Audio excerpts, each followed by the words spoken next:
We as a species have always been obsessed with happiness. The cultural apparatus that we surround ourselves with is telling us all the wrong things to do, right? Go for money, go for status, just buy something, change your circumstances, you'll feel happier.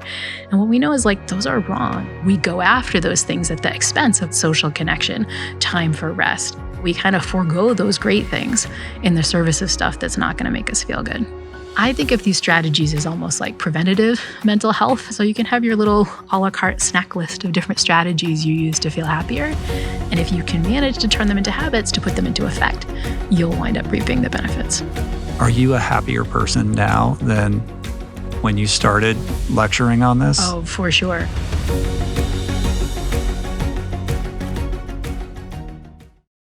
I want to start with some real basic stuff. We can't talk about happiness without having a working understanding of what it actually is. So what is your thesis? I'm sure people ask you all the time. You teach happiness, so tell me what it is. Yeah.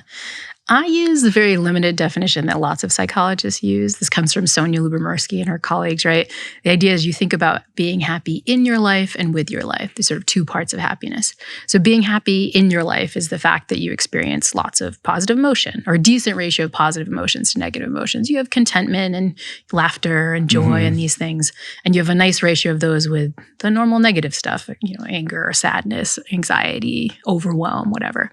The key there is you're not getting fully rid of negative emotions, but you want the ratio to be decent. That's kind of being happy in your life.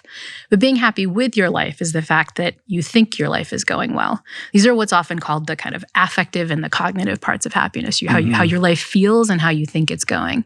But how you think your life is going is the answer to the question, all things considered, how satisfied am I with my life? Do I have purpose? Do I have a sense of meaning? Does it feel like something to be here? And the strategies that I talk about in my course and on my podcast, really what they're trying to do is boost both of those. If you're kind of feeling good in your life and you sort of think your life is going well, then by and large, I'd be saying that you're happy. I'm curious around how you got interested in this field to begin with. Was there a catalyst, or what ignited your passion around this subject of happiness? Yeah, well, I've been a nerdy psychologist basically forever. Like since I was a kid, I was interested in people and psychology, but spent most of my career studying animals, all kinds of different stuff. And then my interest in happiness started when I took on this new role at Yale. I became this thing called the head of college, which is like strange Yale speak for a faculty member who lives on campus with students. Like I moved into this big mansion in the middle of this dorm and thought I was going to be around lots of college students like partying and having this amazing time. And really what I just saw was the college student mental health crisis, right? Most of my day was like students who were experiencing acute anxiety, suicidality, panic attacks. And I was like, this is like not okay. How long ago was that? This was in 2017 was when I first started up. Pre-pandemic? Like we're in a different world now. I think things have gotten worse, But what I was seeing on the ground was just shocking. And it wasn't what I remember from college.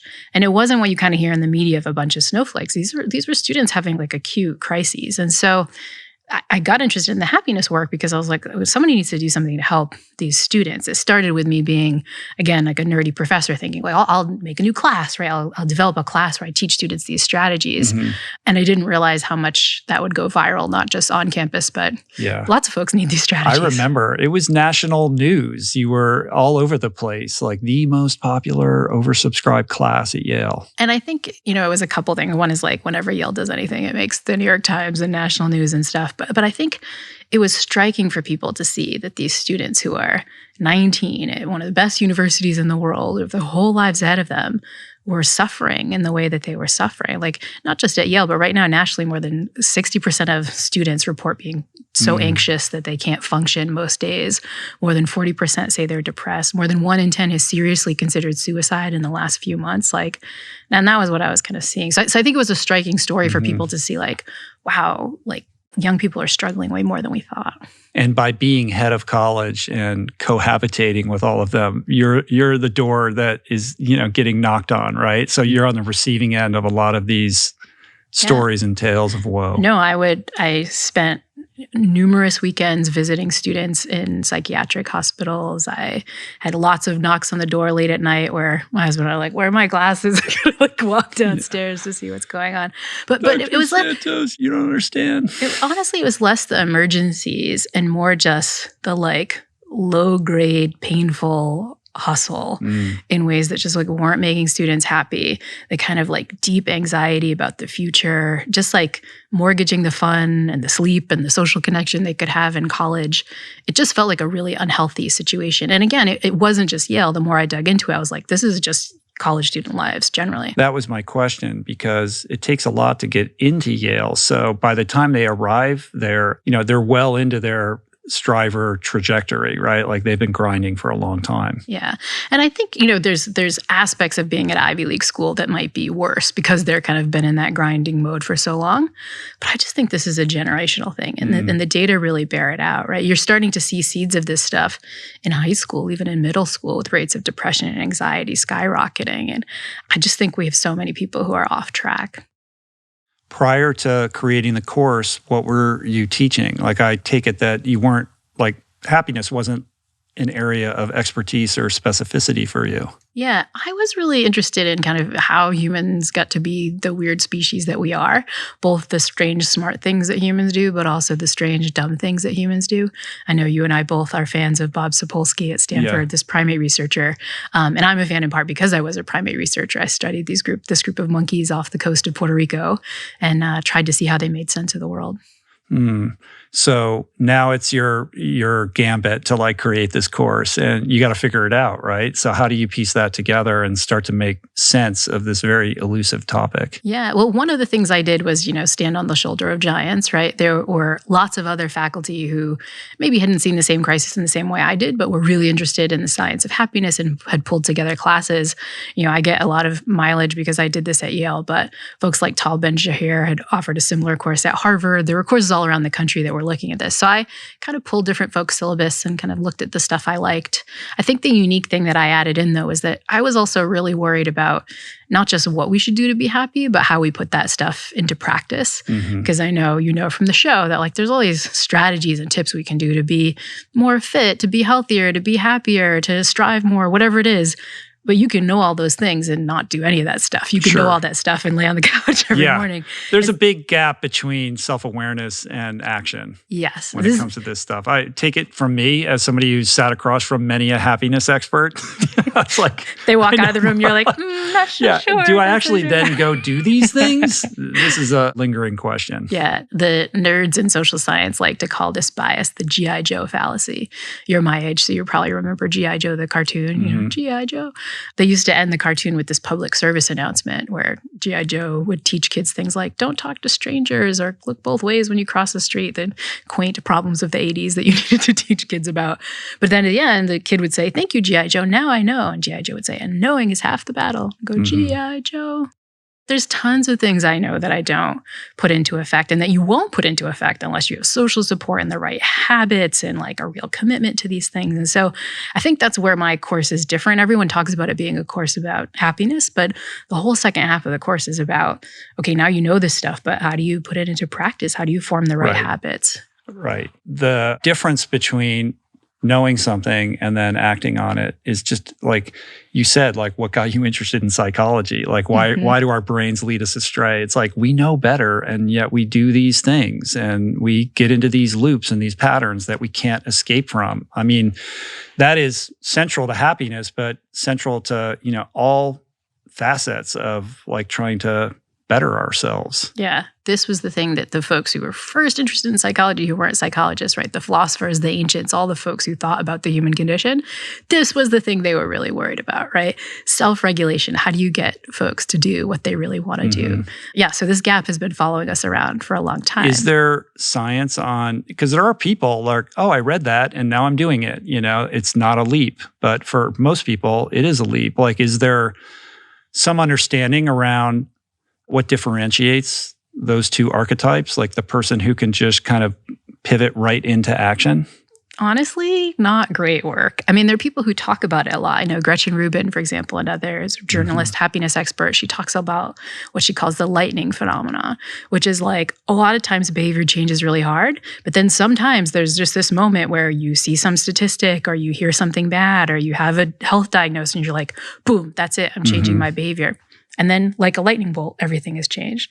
Sadly, most behavioral change doesn't work that way. And I think we, as social scientists, we really haven't figured out how to engineer the lightning bolt. If we did, podcasts like this might be out of a job. Well, pain is a pretty good, reliable, motivator. Yeah. If you're in enough pain.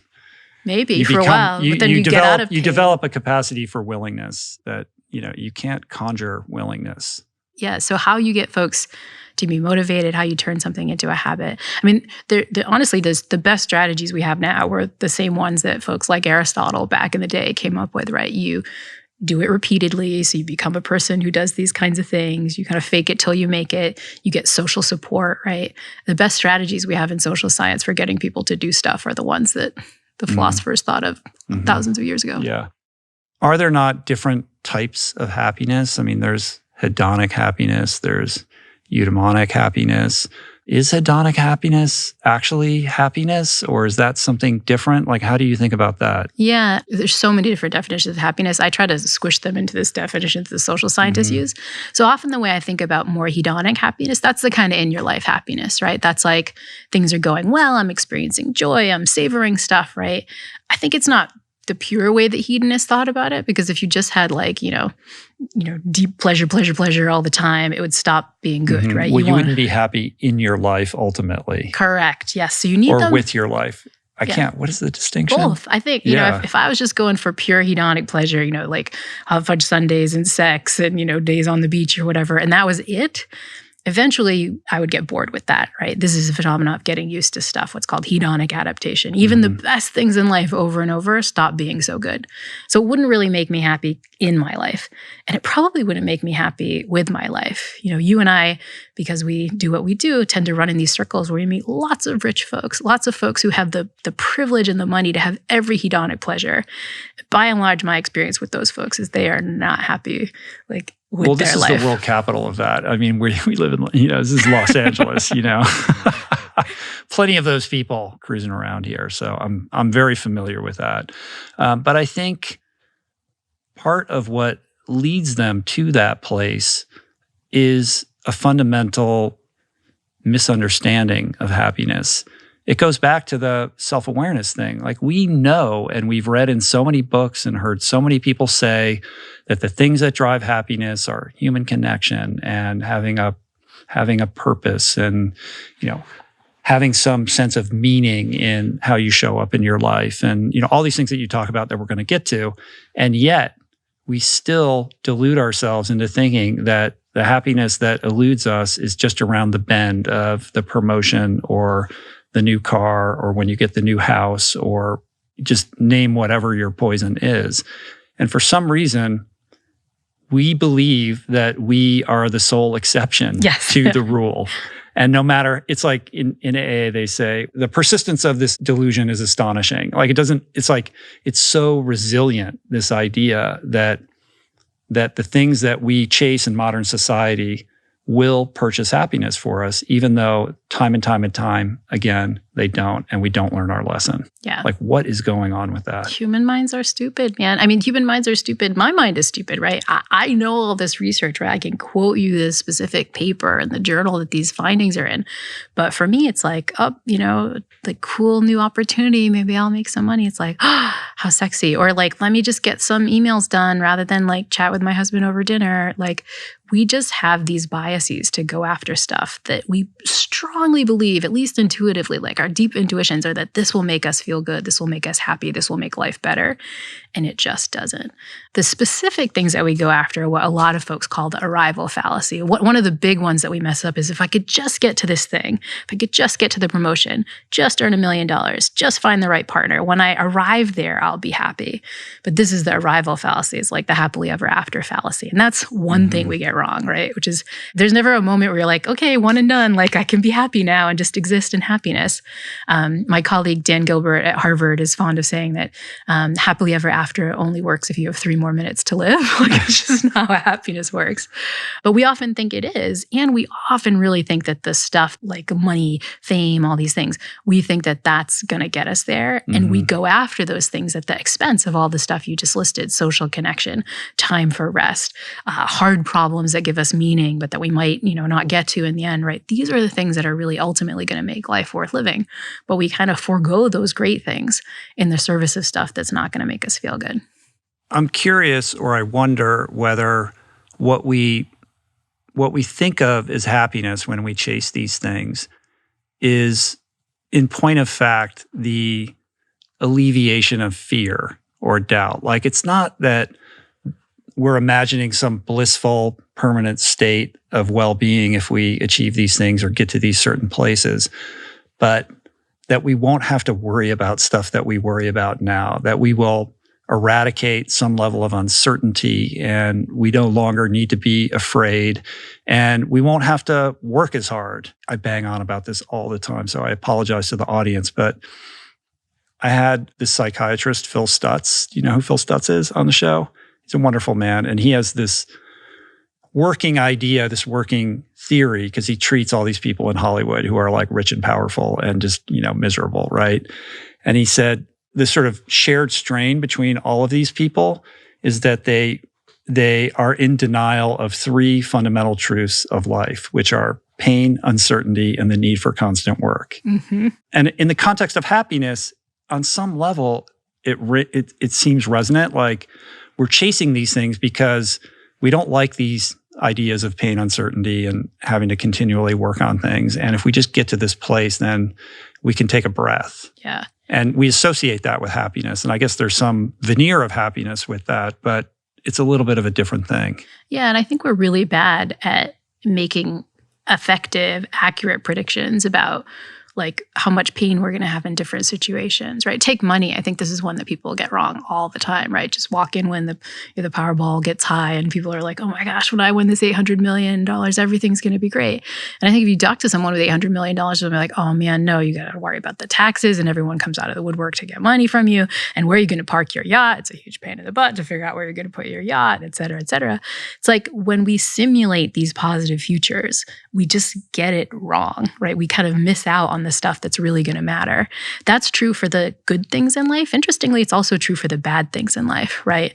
One of the most famous studies on this that folks did like back, decades ago now, had people predict, if we were to walk out of the studio and you and I both get hit by a car and we were both paraplegic, how would that affect our lives? We say, oh my gosh, we would just be so unhappy. Our lives would be ruined. But you look at people who've actually gone through a terrible accident like that, who've become paraplegic. Mm-hmm. And what you find is that within 6 months, their happiness levels are statistically indistinguishable from what they were before, and statistically indistinguishable from folks who, walked out of the studio and didn't get hit. That is absolutely not what we predict. But what happens? Life goes on. There's still reruns on TV and you chat with your friends and something funny happens on the internet. And that's what's changing your day to day. But we absolutely don't think that a terrible thing could happen to us and we'd be fine. So these are our prediction problems. When we simulate the wonderful thing, the awesome thing that we're going for, we don't simulate all the problems that go with it. And when we simulate the terrible things, we don't simulate all the day-to-day stuff that's going to affect our happiness much more than we expect with this terrible thing happening. So we're just kind of bad forecasters, and that's a lot of what we get wrong. One of your so-called rewirables around this, which are basically actionable tools, right, is very counterintuitive. We're all taught to visualize success and, imagine what will happen and, believe in yourself and all of that. And your counsel is basically visualize the opposite, imagine the obstacles, forget it, which is a very process versus destination mindset. And I think it's really cool. I'd never heard anyone talk about this before. The idea that what you should be visualizing are all the problems you're going to face on the road to getting the thing. And when you visualize on the destination, that's when you succumb to the arrival fallacy, right? Because when you get there, it's like, all right, well, I already imagined this and maybe it's not as good as I imagined, or it wears off very quickly. Yeah. There's also lots of evidence that when we imagine these positive futures, oh my gosh, I don't know, I'm going to run ultramarathon. Oh, it's going to be so great. I'm going to be so cool. Everyone's going to think I'm great, whatever. The more you imagine the positive future, your imagination kind of works like real brain cognition, like real brain thinking. You get some of the reward from that. Well, I'm thinking, oh my God, everyone will think I'm so cool. I kind of get a little bit of the everyone thinking I'm cool already. And it actually makes people less likely to take action towards those goals. This is the lovely work of this woman, Gabrielle Oettingen, who's at NYU. She does these studies where she has students positively fantasize about getting good grades. And she finds that the ones who have the most vivid fantasies are the ones that put the least work into studying. Because kind of like that already happened to you. Right. I've already had the experience of succeeding. Right. Meanwhile, you're not putting the work into thing you really need your cognitive help with, which is like, okay, how am I going to actually get to the library? Or how am I going to go to office hours? Or how am I going to do the million things you need to do to achieve that goal? And so when you envision the obstacles, now all of a sudden you're putting your cognitive brain power towards practicing and thinking through the things that are really going to mess you up when you try to go for that goal. But you do need some self-belief that you can achieve the goal, right? Correct. So you have to balance that against, on some level, there is value in seeing yourself cross the finish line or getting the report card or whatever to anchor you in the journey. Yeah, it's more so than you nuanced. Ruminate on it, right? It's so nuanced. In fact, this was the thing that I just finished teaching my happiness class this semester. You're talking to me, I submitted grades right before I flew here to LA, so I'm feeling really good. But the one thing my students kind of fought about and complained the most about was this, because right now in the popular culture, this idea of positive fantasies is big, right? My students love manifesting. They hear about it on TikTok a lot. And so they're like, you're telling me manifesting's bad? I thought thinking about your positive future and thinking you were the kind of person that could do this is great. And the subtle distinction is you want to think that you're the kind of person who can do it, but you're not that person yet. Like you haven't done it already yet, right? So you want to be like, I'm the kind of person who can put in the work needed to become a good student. I'm the kind of person who can put in the work needed to become an ultramarathoner or get fit or whatever it is, right? You want to think you're the kind of person who can do it, but you also want to know the things that you actually have to do it. Because most big goals have some like work that you need to put in. And when you get the reward without the work, that's when you get into trouble.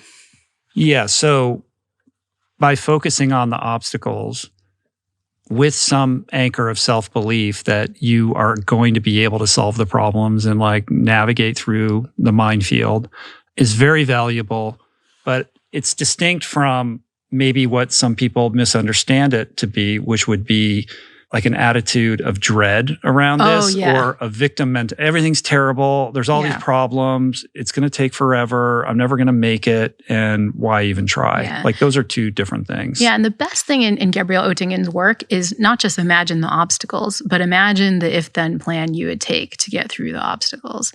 I talk about this on my podcast, this sort of idea of kind of getting through the obstacles. And I interviewed Michael Phelps, the swimmer's coach, because Michael Phelps was great guy and can talk so articulately about what Michael was doing. And one of the things he did a lot was he used a lot of visualization, right? Visualize the perfect swim. But Michael was so good at this, he got bored with it. And so he started visualizing what would happen if terrible things went wrong. His goggles came off, he slapped his foot against the thing, just stupid stuff went wrong, right? And what he did in doing that was that he kind of just played out the scenario, right? He's like, well, if my goggles fall off, then I can just count my strokes and that'll be fine. Turns out this wound up being incredibly helpful. I think it was the Beijing Olympics when his goggles actually came off. He kind of had practiced what to do, and therefore he was fine, and he ended up winning a gold, even though the horrible event that he was saying, wow, this would be so terrible, actually happened. And I think this is what we want to do. You want to ask the question, okay, like I'm trying to study more. What's the horrible thing? Well, there's a party this weekend. Well, how would I navigate that? Well, I'd, set time to go to the party, and then I'd set my alarm clock early and get up, right? I want to go running a little bit more this weekend. I want to pick up my more miles or whatever. Like, well, what should I do? Well, I might have to cancel this thing and schedule a little bit more time. Oh, it's going to be raining.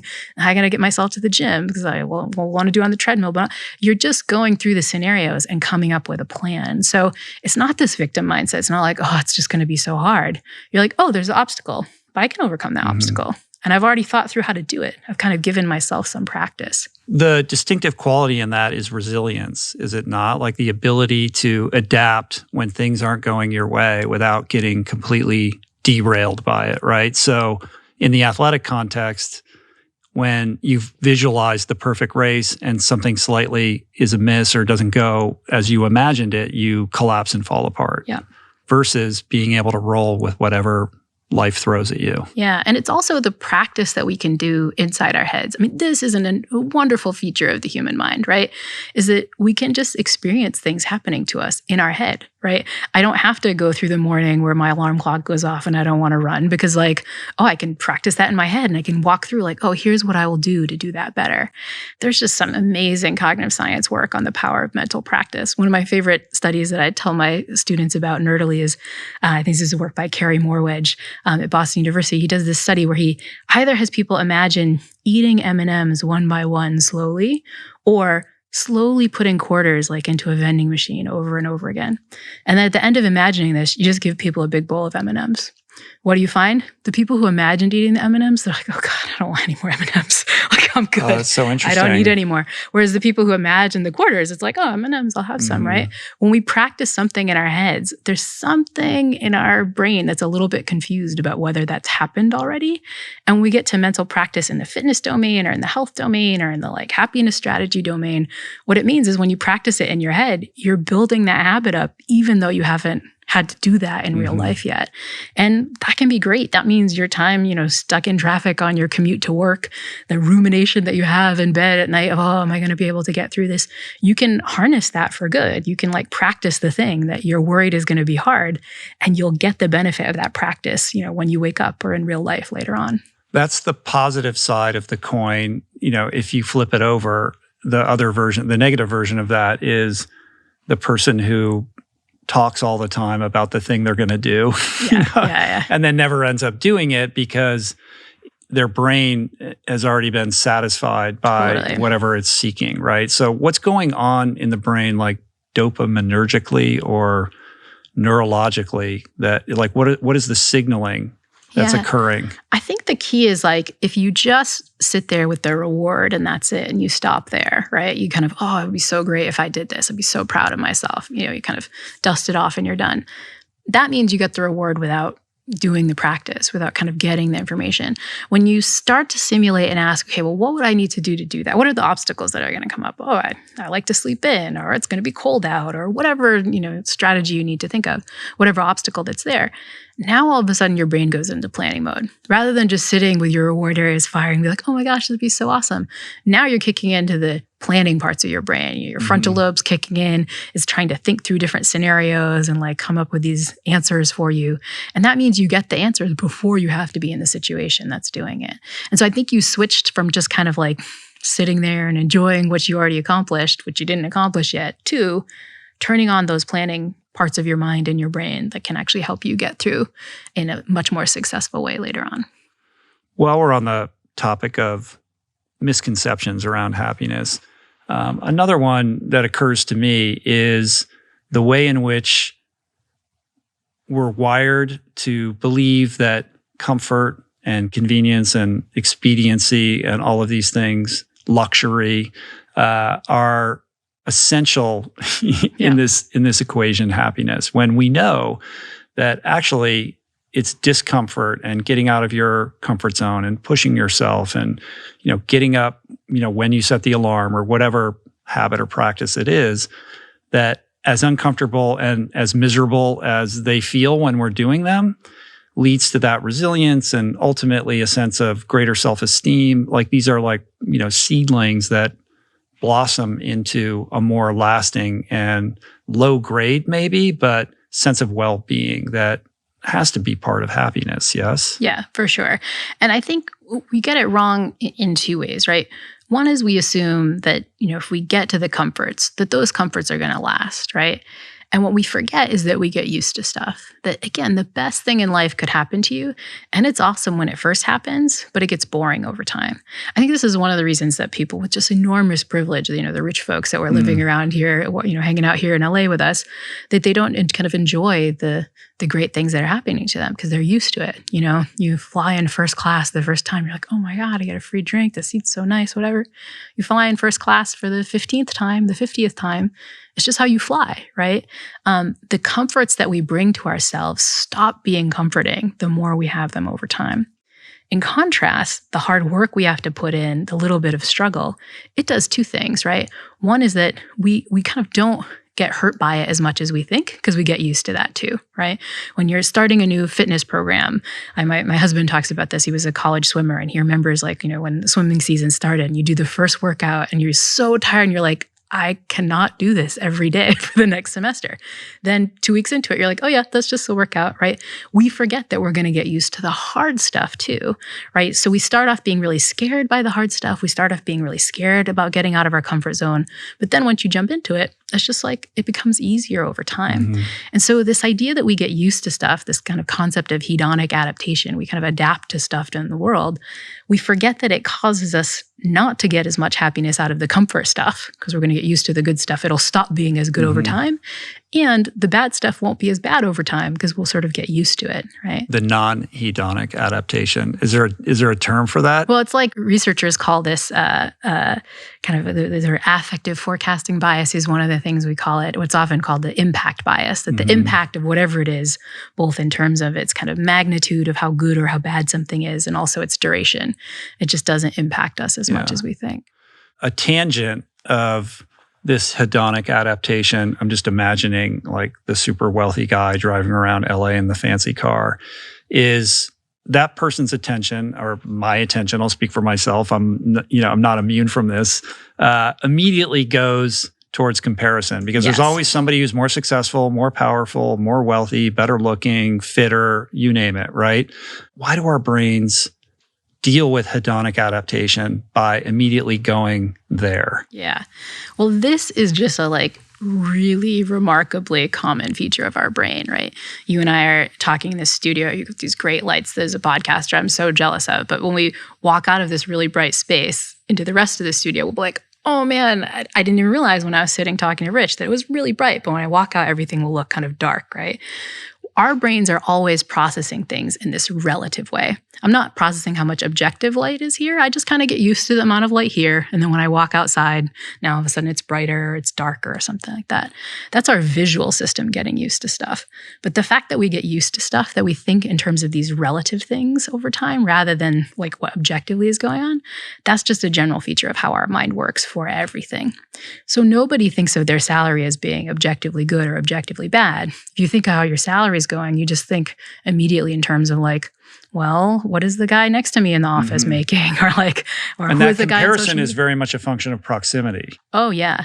And what's terrible about the comparison is that it never goes in the good way, right? There might be tons of people sitting next to you that aren't making as much money, that aren't as hot as you, that didn't have as good a vacation as you, that doesn't have a nicer car as you, and you just don't notice those people. Yeah.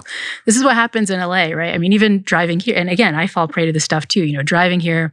I was driving right next to this super souped up white Porsche. And I was like, oh, that's such a cool white Porsche, right?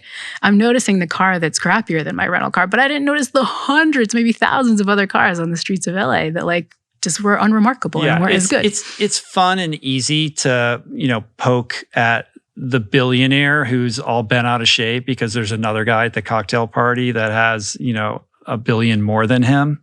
How could you possibly, think that? But it's just an extreme version of what we all do. And the data on this is they're so funny. There's one really funny study. It was in Europe where they do lotteries a little bit differently. So here, the lottery in the US is you go buy a Powerball ticket. And if your number comes up, you win. The way they do them in Europe is often they do what's called a postcode lottery. So I'm in zip code 06511, and they're going to pull a lottery ticket that's just going to say my postcode. And if I played, then in my postcode, my whole postcode will win. If I didn't play, I don't get it. What's the consequence of this type of lottery system? If your postcode is called and you didn't play, you're going to have a bunch of people around you who won something, who they all won. That's the worst case scenario for you. Good. By the way, it's great. It's great for the lottery because a lot of people want to play lottery and regret insurance, right? But one of these lotteries was a lottery that gave people a new car, right? And so people in the postcode, if their lottery number came up, they got a new car. What they found is that sales of lottery cars of the non-winners went up when people won. Of course. Because I don't want to be the only one in my town with a crappy car. You're going to be left out. You're going to get, booted out of the tribe. And this is true, in the context of material goods. It's definitely true for my poor students in the context of grades. It's true in the context of looks. And our brains are just bad at it. We're just good at finding people who are better than us. And sometimes that's us, right? I think in the context of fitness, in the context of looks, right? All of us are getting older over time. Like we're moving towards a reference point that's going to make us feel crappy about ourselves. If not now, 10 years, 20 years, right? And so, yeah, minds are built to not be objective. They're built to pay attention to stuff in this relative fashion. And they seek out reference points that make us feel crappy. I did this consulting with a basketball team where I was talking about social comparison, a professional basketball team. And that's something that comes up all the time, who's doing better than you, who's making more money. And I was asking, well, who's the reference point for, salary? And at the time it was like Steph Curry. I was like, okay, Steph Curry. I was like, who's the reference point for like 3-point shots? And like, oh, Steph Curry. And I was like, who's the reference point for the best height in the NBA? And they're like, Taco Fall. I was like, wait, why is it not Steph Curry anymore? Steph Curry was the reference point for everything else. But in the one domain where you're like doing better than him, now he's not the reference point anymore. Right. And like, that's just how our minds work. It's not, we just pick the one thing that makes us feel crappy about ourselves. What does retirement even mean to you? Does that compute? No. What if we've all been thinking about our future wrong? What if there is no finish line? What if there's only a through line? I'm Rich Roll, endurance athlete turned wellness advocate. I'm breaking out of the studio to meet up with some extraordinary humans, all at different stages in their lives, all with one thing in common. They have no plans to slow down. We'll dive deep and find out what it takes, physically. Tennis is like relax and then explode. This is like explode and then relax. Mentally. We struggle with health. We struggle with mental health. It's part of having a body and having a mind. And financially. Should I spend money today or save it for tomorrow? The question you want to ask is, what am I going to regret in the future? To keep doing the things we love. I don't hate that pressure. I see it as a gift. This is what we signed up for. And this is the action plan. Hey, everybody, pay attention because this episode is sponsored by Squarespace. So Squarespace has been a long-time partner of the show. And what I love about it is it just demystifies everything about what's required to make a website. With Squarespace's new Blueprint AI, it's actually like having a design partner who reads your mind. And, look, I know there's a lot of hype out there, a lot of slinging when it comes to emerging AI tools, but Blueprint really delivers. For example, you can share a few goals, and then it just automatically generates all this personalized content that actually feels authentically you.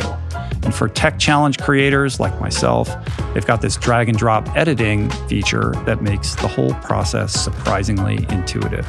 So check it out. Head to squarespace.com for a free trial. And when you're ready to launch, go to squarespace.com/richroll to save 10% off your first purchase of a website or domain.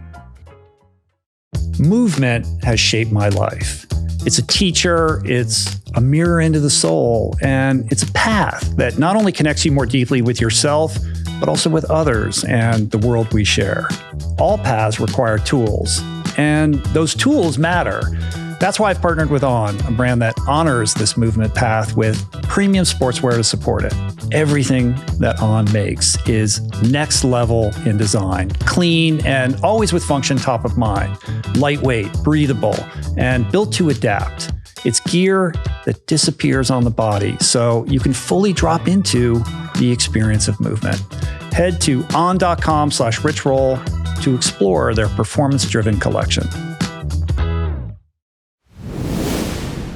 And yet, when we see those individuals who somehow have immunized themselves against this compulsion that's so human and stand proudly as themselves without concern for whatever anybody thinks about what they're doing, and they're not comparing themselves to anyone else and they're just doing their thing, these are happy people. And there's a magnetism to that. Like when you see those people, it's inspirational. You're like, wow, like how can I be more like that? And then we go right back to comparing ourselves. Yeah. You know what I mean? I was thinking about this because yesterday I had Bob Roth on here who runs the David Lynch Foundation. And we were talking about David Lynch, and I'm obsessed with this guy. And he's like, why? Like, what is it about him, that captures you? And I said that very thing. It's like he's so thoroughly himself. Mm-hmm. And that's a very attractive quality. Yeah. And I think it's a really hard quality to go after because our minds are not Our minds are really built to be paying attention to what other individuals do. And I think that was bad enough back in the evolutionary day when we were a part of bands of people who were, 100, 200 strong. It's a threat to your membership. Yeah, but it's so much worse when that membership is everybody on TikTok or everybody on Instagram, right? I think this is something that comes up a lot. I see my college students talk about this where, when I was in college, you could have these like dorky hobbies. You could be like, I don't know, like solve Rubik's Cubes really fast or like be like in a cool band, right? Like you played bass really well. Now I feel like our poor college students can never feel like they do anything really well because they immediately go on the internet. And however fast you solve the Rubik's Cube, there's somebody who's doing it blindfolded and much faster than you. And but maybe they're learning that lesson earlier. I don't think so. No? Okay. I think they're just much more paralyzed by it. Yeah. But you can also, I know you have a lot to say about the digital landscape and, how social media is driving a lot of the malevolence here. But there are millions of sub-communities now for every, bizarre interest. And that lonely kid who is the only person he or she knows that's into, name your weird hobby, can go on Reddit or one of these places and find like-minded individuals and have some sense of connection and community there. Totally. So it's not a black and white thing. No, and I think this is one of the tricks with social media and really all of our technology, right? Is it has such good aspects when it comes to our happiness. There's such real potential to use this in positive ways to increase social connection, to get a better sense of purpose. Honestly, to see reference points that should make you feel really good about yourself, right? But just like the fact that anyone listening to this right now is privileged, right? You have a technology that you can use to access this. You have hearing, right? That is working, right? You probably eyes are working if you're watching this on YouTube, right?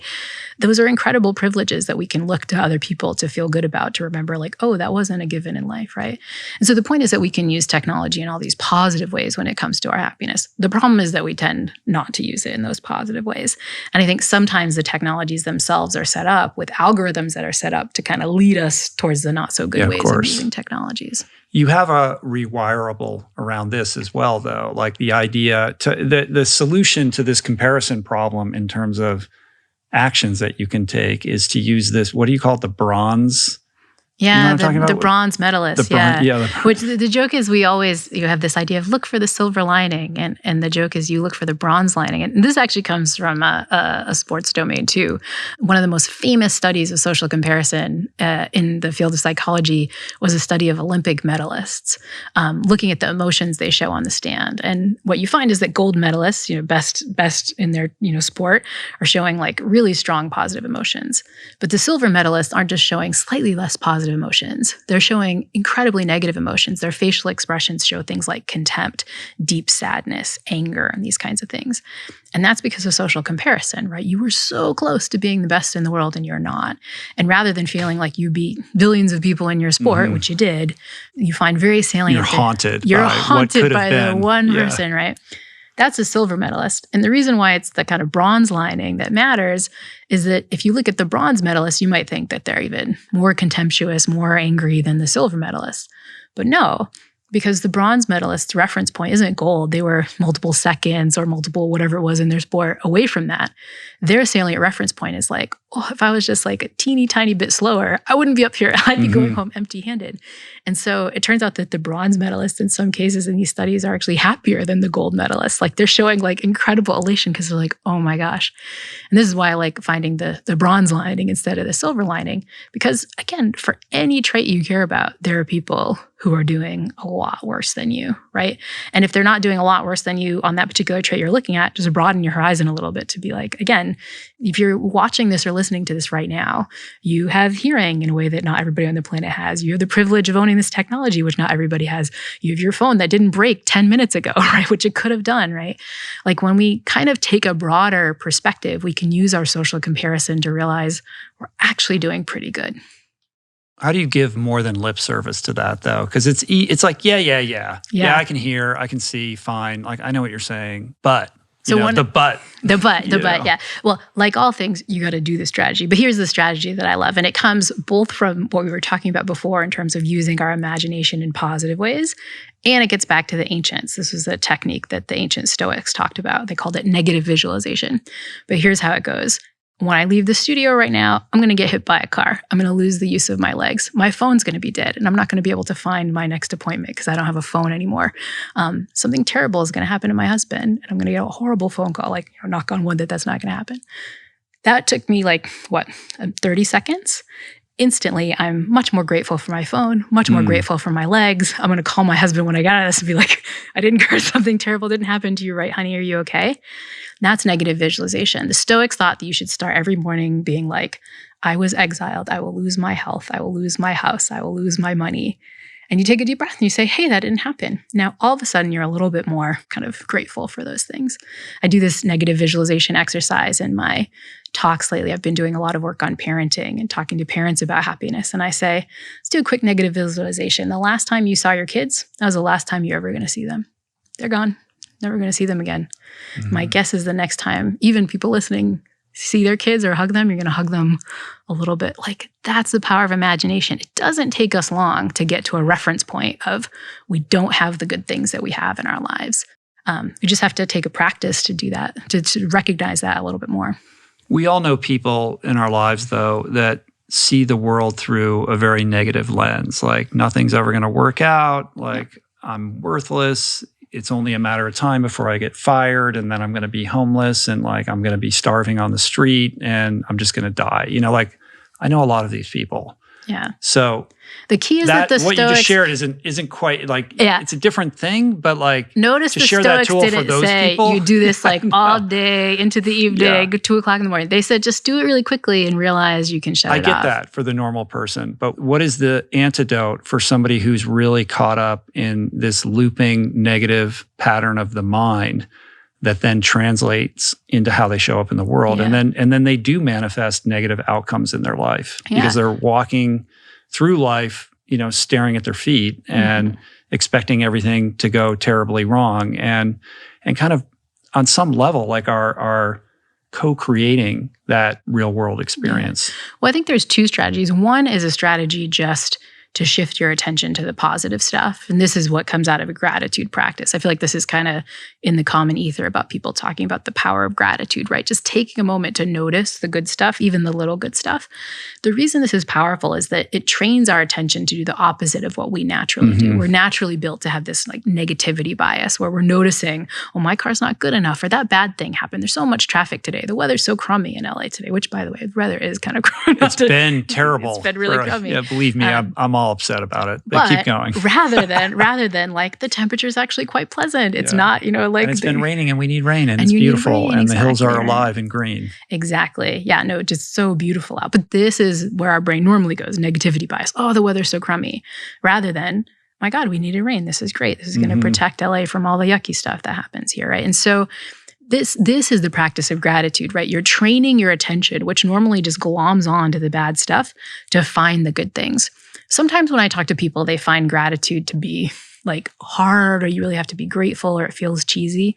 Another practice I love, which comes from the novelist Ross Gay, who has this book called The Book of Delights. He says, rather than going for things that you're grateful for, which kind of feels like, I don't know, highfalutin or hard, just notice delights on the way here. I was at the airport coming into LAX, and there's just one restroom in the ladies' room that has this orchid there. And I was like, who's the staff member who put an orchid there? Just a delight. Or driving here, there was somebody blasting Cypress Hill out of his car, in a lowrider, and just really savoring and being into Cypress Hill. And I was like, that's a little delight. LA is so cool, right? I'm not taking extra work to find these things that I'm so grateful for, whatever. I'm just noticing the world has these good, funny things that are amusing, that are beautiful, that are nice. And you just train your brain to find one. Ross Gay, in his book, The Book of Delights, he wrote an essay about one delight every day. And what that did was it made him, he had to find a delight because he had to write the essay about it, right? And so I find that writing these things down, or finding someone you can share delights with. I have some friends that I will just text a delight to, oh my God, dude, listening to Cypress Hill and his lowrider. Delight. What you're doing there is you're training your mind that would normally be looking for all the yucky stuff to find a few of the good things. That's how to train your attention. But the thing you brought up, this sort of ruminating, I think needs another strategy, which is like you need to find ways to harness more positive self-talk, or at least nip the bad self-talk in the bud. And one of the great ways for doing that, I know you had Ethan Cross on the show recently, is a lot of the strategies he talks about for distance self-talk. Like literally talk to yourself in the second and third person, not like, oh my God, this is so terrible, me. You just say, well, all right, it's going to be fine. You've gone through stuff like this before. Like you just switch the pronouns that you use to talk to yourself. And what that does is it puts you in good friend mode. It puts you in mentor mode. It puts you in problem solving mode rather than ruminate all the time. That's a hack, one of Ethan's hacks that I use all the time. And it's like been a game changer for me because like you just automatically switch the narrative in your head when you're getting real with yourself. Dude, it's not that bad. Come on. like, and you can kind of. It also allows you to be a bit of an objective observer. Like you're disidentifying with the problem and you're bifurcating your identity. Like, oh, there's me. And then there's like that other voice that is saying all of these things that now needs to sit in the back seat and be quiet for a little while. Yeah. I mean, it helps you realize your thoughts are your thoughts, which is one of the biggest innovations the human mind has come up with, to realize that like, wait, that's not the truth. That's just like the little dialogue that's going on in my brain. I could put a little stopgap there and it'll work better. Human beings are storytelling and story receiving animals. And as you were sharing about the person who is in a negative thought pattern loop, so much of that is anchored in whatever story they're telling themselves about who they are, what they're capable of, and probably a very age-old story that maybe they inherited or was impressed upon them, but nonetheless becomes cemented in such a way that we rarely question it. And for the person who's waking up every day and saying, it's going to go terrible and this bad thing's going to happen, I believe we have the power to, sort of change that narrative. And the practice that seems like it would be effective is to kind of do an inventory at the end of the day or in the morning and say, okay, here's what actually happened, and reaffirming where the bad thing didn't happen, like, and something good happened instead. And like, kind of starting to attune your attention to all of those things as a way of kind of creating a new neural pathway. Does that make sense? Is there science behind that, or? Yeah, totally. I think it's partly using that negative visualization, like it could have gone bad, but it didn't kind of thing, which is powerful. But it also fits with what a lot of the science shows is the power of practices like journaling, right? Which often is the kind of thing people do towards the end of the day, right? Journaling practices are really powerful because when we're writing down, we kind of just assume that writing is supposed to like have a narrative arc, right? You kind of got this in like, middle school and high school, right? Where it's like, it's got to start and it's going to have a conflict and then you kind of solve the conflict, right? It's very hard in your journaling just to be like, this sucks, this is terrible, I'm terrible, I'm terrible. When you're writing, you kind of brain just automatically goes into like, okay, but how can I make sense of this, right? We go into sense making. We go into problem solving. It's kind of similar to some of Ethan's stuff. When you talk like you're a friend, if you take that other perspective, you instantly go into coach mode or mentor mode. When you're writing, you go into sense making mode, into storytelling mode. And there's lots of evidence that expressive writing about whatever the thing is that you're scared about or that you're worried about, you wind up coming up with better problem solving strategies. There's some lovely work by Jamie Pennybaker who looked at the power of expressive writing, even in domains where people went through terrible trauma. He did some famous work looking at the narratives of Holocaust survivors and found that the people that got content onto paper, that were able to talk about their stories, whether in writing or whether with an interviewer, like they wound up kind of going into sense making. And it had not just a huge effect on how they processed that horrible trauma, but also on their health later on. So those individuals lived longer, they had less heart attacks and so on, because it's like you're not like holding in the body all this stuff. And so I think this practice of expressive, if you get stuck in this negative thought pattern and nothing works, give yourself an hour to just get stuff on paper. And don't try to have an agenda, just kind of let it go down and your brain will go into the normal mode it goes into to try to make sense of some stuff. I find that to be very effective in my life. It's something I've been doing for a long time. And I've learned that when I start to resist, like I've done enough, like I need to stop. Like you need to have a certain number of pages that you commit to because something happens, Yeah, that's why I said if you an push hour, through not that 3 minutes. Then you're like, suddenly you're writing all this crazy stuff that your unconscious mind gets activated and things start to spill out. And more will be revealed in that. And I think just remember that, one of the reasons the human mind is cool is there's so many different parts and processes, right? We have so many different kind of narrators coming online. And like, there's a narrator in there that wants to understand things and wants to make sense of things. You just kind of get to give them space to kind of come out.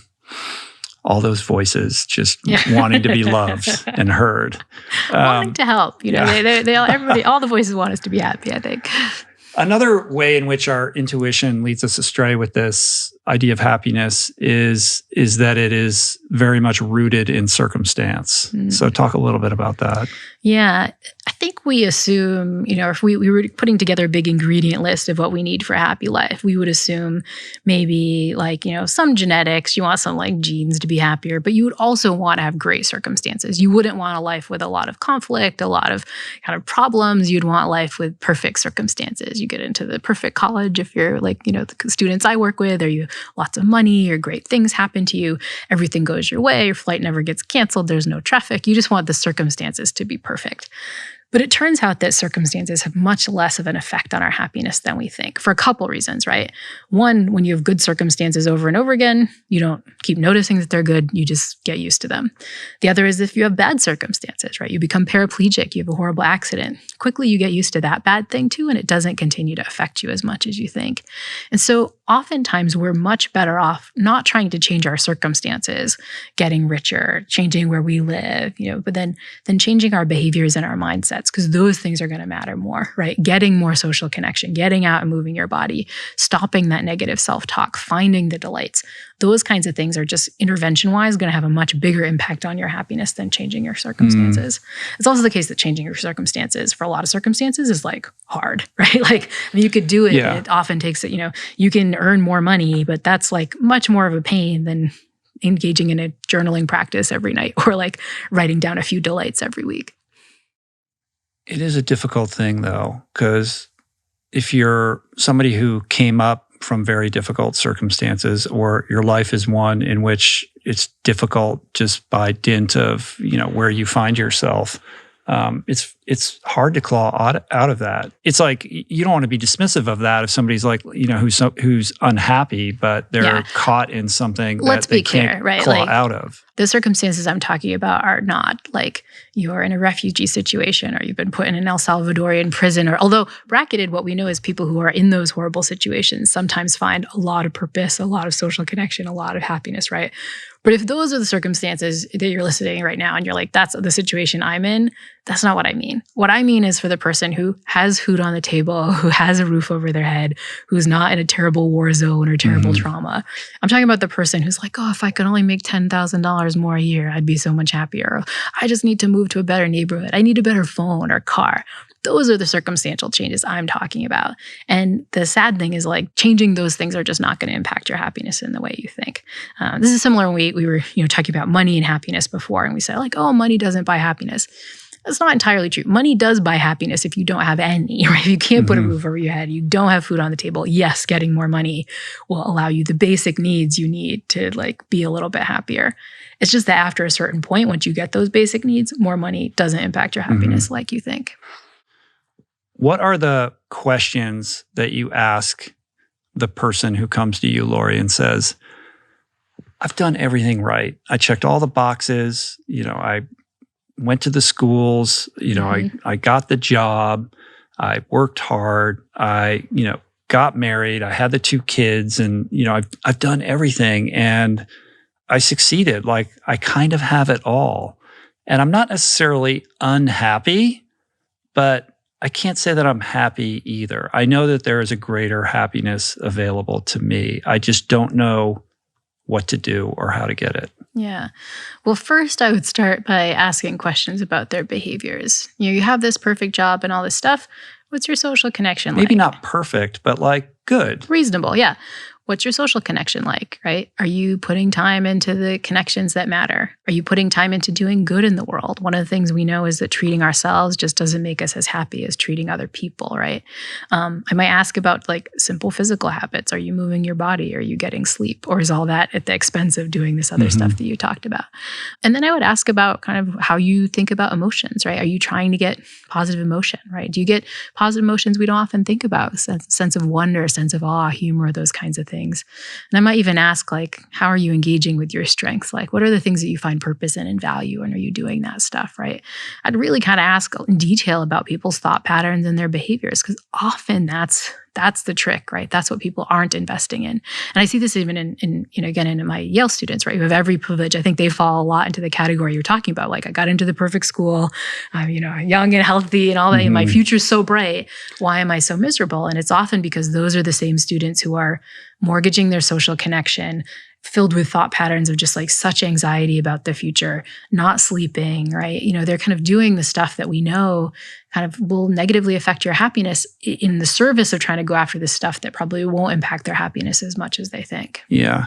I think in addition to that, for those students or the person who has climbed the mountain, there's a sense of betrayal because they've played the game and followed all the rules. And implicit in the game is this idea that, happiness is the reward, right? When you arrive there, you'll be happily ever after. You're supposed to. This is a fantastic lie that has, persevered within this narrative. And I wonder if it's more acute in America because this notion of the American dream and kind of pull yourself up by your bootstraps and, these stories, it's back to stories. It's like, this is the story of what it means to live here and how to go from where you are to where you want to be. Yeah. One of the stories I watch in my Yale students is that there's this phenomenon on the internet called admissions videos. So when students are about to find out if they're going to go to college, they've got a camera, TikTok's watching, and they hear. And so in my class, I show students these admission videos when students find out they get into Yale, which is like a big hurrah. They click on this little website and it plays this Yale theme song. It goes, bulldog, bulldog, bow, wow, wow. It says, you got into Yale. And students scream and they cry and their parents are in these videos screaming and crying. And the students will watch these videos and have a moment of sadness because they're like, I remember that moment. And that moment was a good moment. But like 30 seconds later, I was like, now I just have to do the same thing to like get into medical. Like the carrot just moved, right? And it's like you didn't even pain, uncertainty, and the need for constant work. Exactly. So we're kind of dancing around the edges here, but there are well-identified, scientifically evidence-backed pillars to happiness. There is relationships, like connection with other people, like how social are you in your community, and the low-hanging fruit, like sleep and nutrition and, physical exercise and being in nature. These are relatively easy to identify and also easy to fix, but there are other pillars that are a little bit more elusive. Like when you talk about purpose and meaning, like these are kind of big, scary words that I think are hard to get our heads around. Like, what does that mean? Like, do I have purpose in my life? Is there meaning? Is what I'm doing meaningful? Is it meaningful to me? Is there some, greater animating force that's propelling me forward that is of value? Like, how to identify that? And if it's missing, how do you fix it? Because I think when you say to somebody like, well, you just need more purpose or you need meaning, it's like, what are you supposed to do with that? Right. I think it's paralyzing, and I think it leads to people feeling guilty, if not ashamed. Totally. And I think two things there. One is, I think when we think about purpose, in our brains, I think we image like the capital P purpose, like it's so big. Some of the folks I've talked to on my podcast have talked about small p purpose, like, little lowercase p. And I think when you think about it like that, you say, oh, it's like the conversation I have with the barista at the coffee shop, or it's that I help my nephew with his homework, or it's that I really care about this hobby that I engage in. I find it fun. I like moving up, right? Like I get a sense of purpose for like running marathons, whatever it is, right? If you're not thinking like you have to become Steve Jobs or solve cancer or whatever, like when you realize it's like, oh, that's the thing that just kind of I feel better about myself when I'm doing that thing. I feel more authentically myself when I'm doing that. That's the kind of little p purpose. And I think you just want to build more of that in. I also use a technique with my students that get them to think about the kind of more in an abstract way what some of those things are. The little p purpose exercise is trying to figure out what are you already doing that does that. But a different exercise you can use is to try to figure out what researchers call your signature strengths, right? Researchers like Chris Peterson and Marty Seligman have done this work where they've kind of gone cross-culturally and tried to figure out like what are the strengths, what are the values that different people can have, like the good traits that you can have in the world. And they've come up with a list of 24 of these things they call character strengths. They're things like bravery and love of learning, a zest for life, curiosity, right? Like helping people, social intelligence and stuff. And what they find is that all of these are good, like all those things I just listed are great, but some of them you resonate with more than others. You can actually go online if you Google character strengths. There's a website called the Values in Action Character Strengths where you can take a psychometric quiz and look at this. You can just look at the big list of these. And I find just looking at them, you go through, you're like, oh yeah, bravery is good, but oh, humor, that's me, or love of learning, that's me, or whatever it is. Those, the idea would be, are your signature strengths. And what research by Seligman and his colleagues has found is that the more you use your signature strength in your daily life, the happier you feel, the more purpose you have, like the more like you love whatever you're doing. In your workplace, for example, if you use your signature strengths, you can turn whatever job you have into a calling. And the reason I like the work on the signature strengths is that some of it's been done not in jobs like our job. We have this wonderful podcaster job or professor where I could build in all these things, right?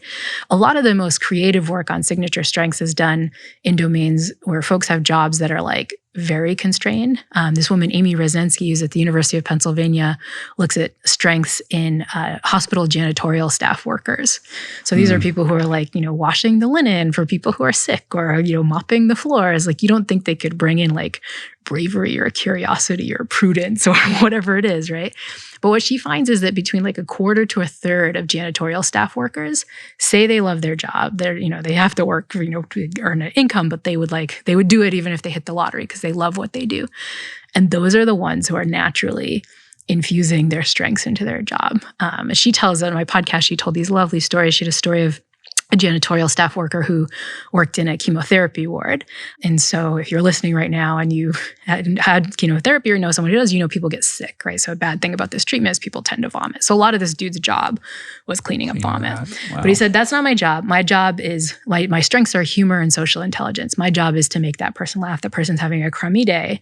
And I see it as my duty to like make them laugh before I walk out of there. And he had like a standard joke where he said like, oh, there's a lot of vomit. It's overtime today. Like keep it coming, it's a stupid joke, but the person would laugh. And he's like, that's my job, right? She talked about another janitorial staff worker who worked in a coma ward. So this was a staff worker who couldn't interact with the patients because the patients were all in a coma and unconscious.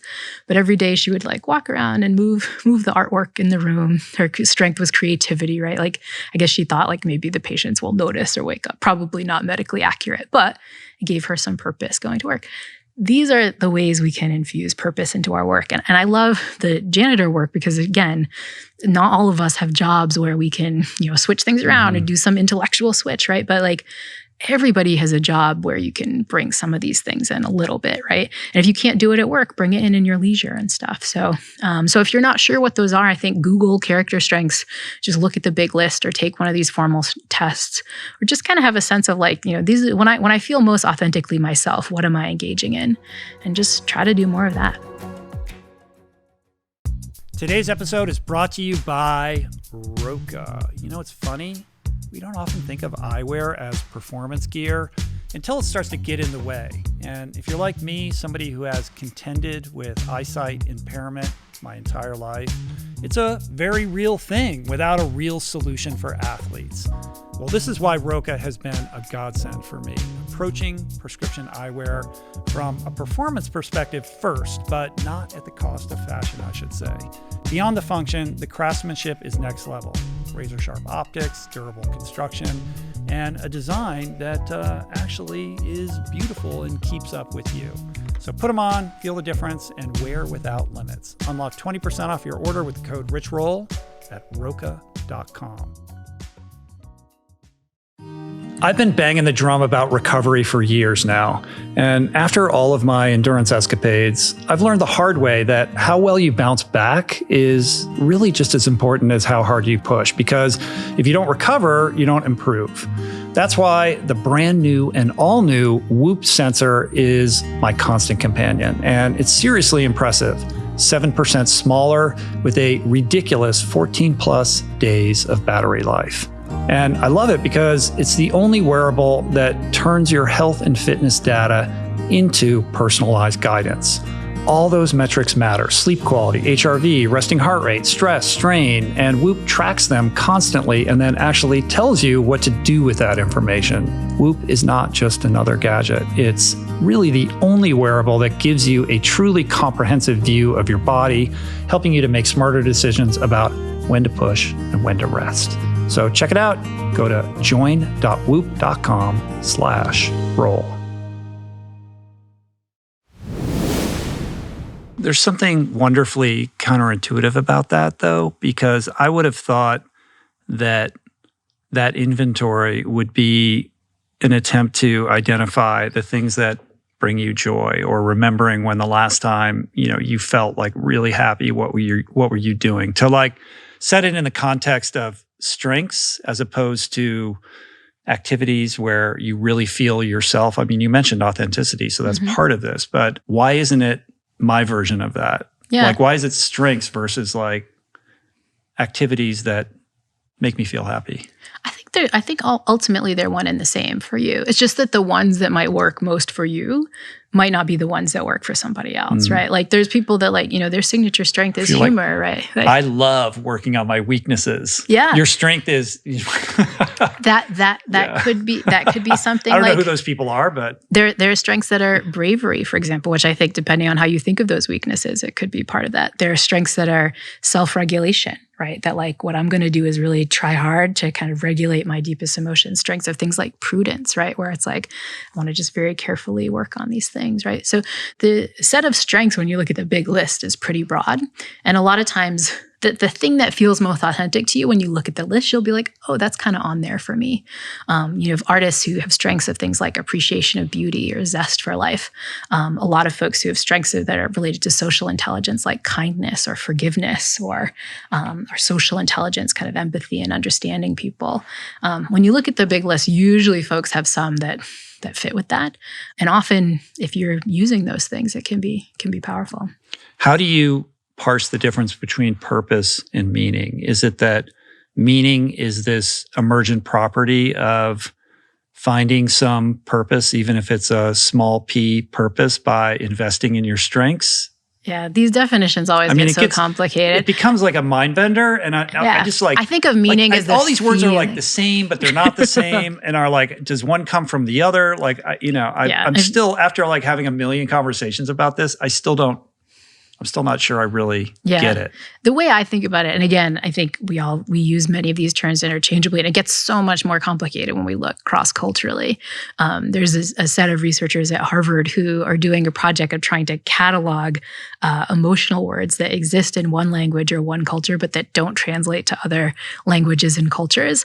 And it's a really fascinating list to go through, because me as a monolingual English-speaking American just see all these words of like, wait, I kind of know that emotion, but I never had a word for it. One of my favorite ones, might not translate as well in LA, it translates a lot on the East Coast where I live in the Northeast, is the feeling that you get on the first spring day where you can sit outside and have a beer and like the outdoors. That emotion, I'm like, oh man, I know that. I don't have a word for it. It's like, listen, I'm from the East Coast. I lived in Ithaca. But this is the point. If you look in Asian cultures, you have lots of different words that are hard to translate for an American that mean different aspects of contemplation or peacefulness or kind of attention to what's going on in the world, acceptance, right? So point is, it's hard cross-culturally. It's hard even for these terms that we all use in English together. I think of meaning as the experience. I get a sense of meaning from engaging in the purpose, which is kind of the activity or the kind of thing you're doing. It matters less how you define those things than the actions that you're taking. Yes. Like, you're very action-based. You're like, here are these things that you should do. Get into action, journaling, identify your strengths, like all of these, sort of snackable, what do you call them again? Rewirables, right? Yeah. That are there to counter program all the intuitions and instincts that lead us astray when we're on autopilot. And I think this is the thing I didn't say that I would say to the person who's like, I feel like I'm doing everything right, or I feel like I'm really struggling. I have this rumination. I think that the thing that really gives me hope about all this stuff is like, there's like hundreds and hundreds, if not thousands of studies on these things, these little snackable activities or mindset shifts. And they all work. They all work in a striking way, right? They don't take your happiness from 0 to 100, but they give small, reliable, significant increases in your happiness. Mm-hmm. I know you had Dan Harris on the show recently. He talks about 10% happier, and that's a great name for a podcast and a title for anything, because that's kind of the range that you're going up, and all these little meaningful changes I'm suggesting. You get a little social connection, you'll go from a 7 on a 10-point happiness scale to an 8. Mm-hmm. You know, you get some exercise in, a half hour of cardio every day, like you'll move from a 6 to a 7, right? Like that's about the magnitude of increase, but that increase is available for all the different things we've talked about, right? So you can have your little a la carte snack list of different strategies you use to feel happier. And if you can manage to turn them into habits, to put them into effect, you'll wind up reaping the benefits. Another important pillar here is contribution to others. Mm-hmm.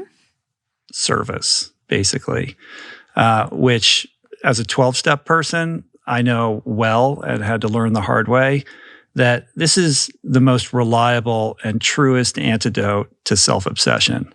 And I think self-obsession is sort of at the root of a lot of unhappiness out there. Totally. We're just constantly thinking about ourselves all day long, whether positively or negatively.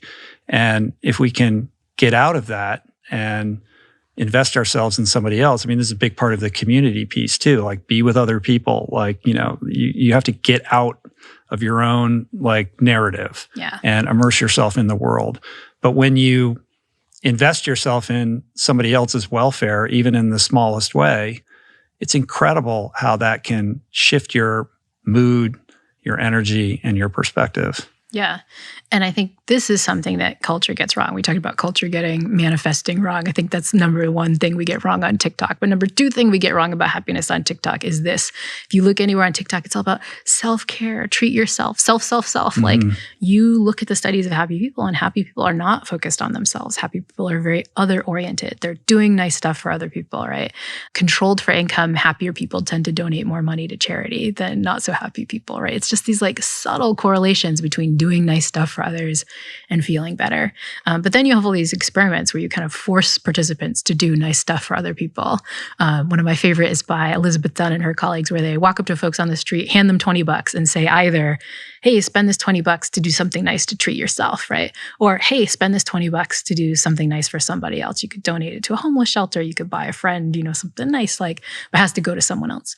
When they call people at the end of the day, or even at the end of the week, they find that people are happier when they treated someone else rather than when they treated themselves. Right. In giving that money to that other person, if you qualify it, it then becomes a burden for them, as opposed to an enriching experience where you felt like, oh, I did something nice for somebody. Yeah. And this is a spot where even in my own life, if I'm not careful with it, like there's just like a terrible opportunity cost, because like all the money you spend on yourself to feel better, buying yourself a massage or buying yourself that new gadget or treating yourself to a nice glass of wine. Making it worse. Well, it's just the same money that you could have spent on someone else. I often joke that every time my brain is like, oh, I'm going to get a manicure, I'm going to do something nice for myself, I'm like, wait, can I give my sister-in-law a manicure? Can I like buy that massage for like someone in my workplace? Like, it genuinely is one of these things that even violates my intuitions. Even saying it now, I'm like, dude, I would like the massage better than my sister-in-law, whatever. Yeah. But you're cultivating an abundance mindset, right? Instead of lack. Like you have to hoard it because you're afraid it'll run out or you'll run out. And the benefits is like when you do nice things for other people, like what you get back in the social connection is huge, right?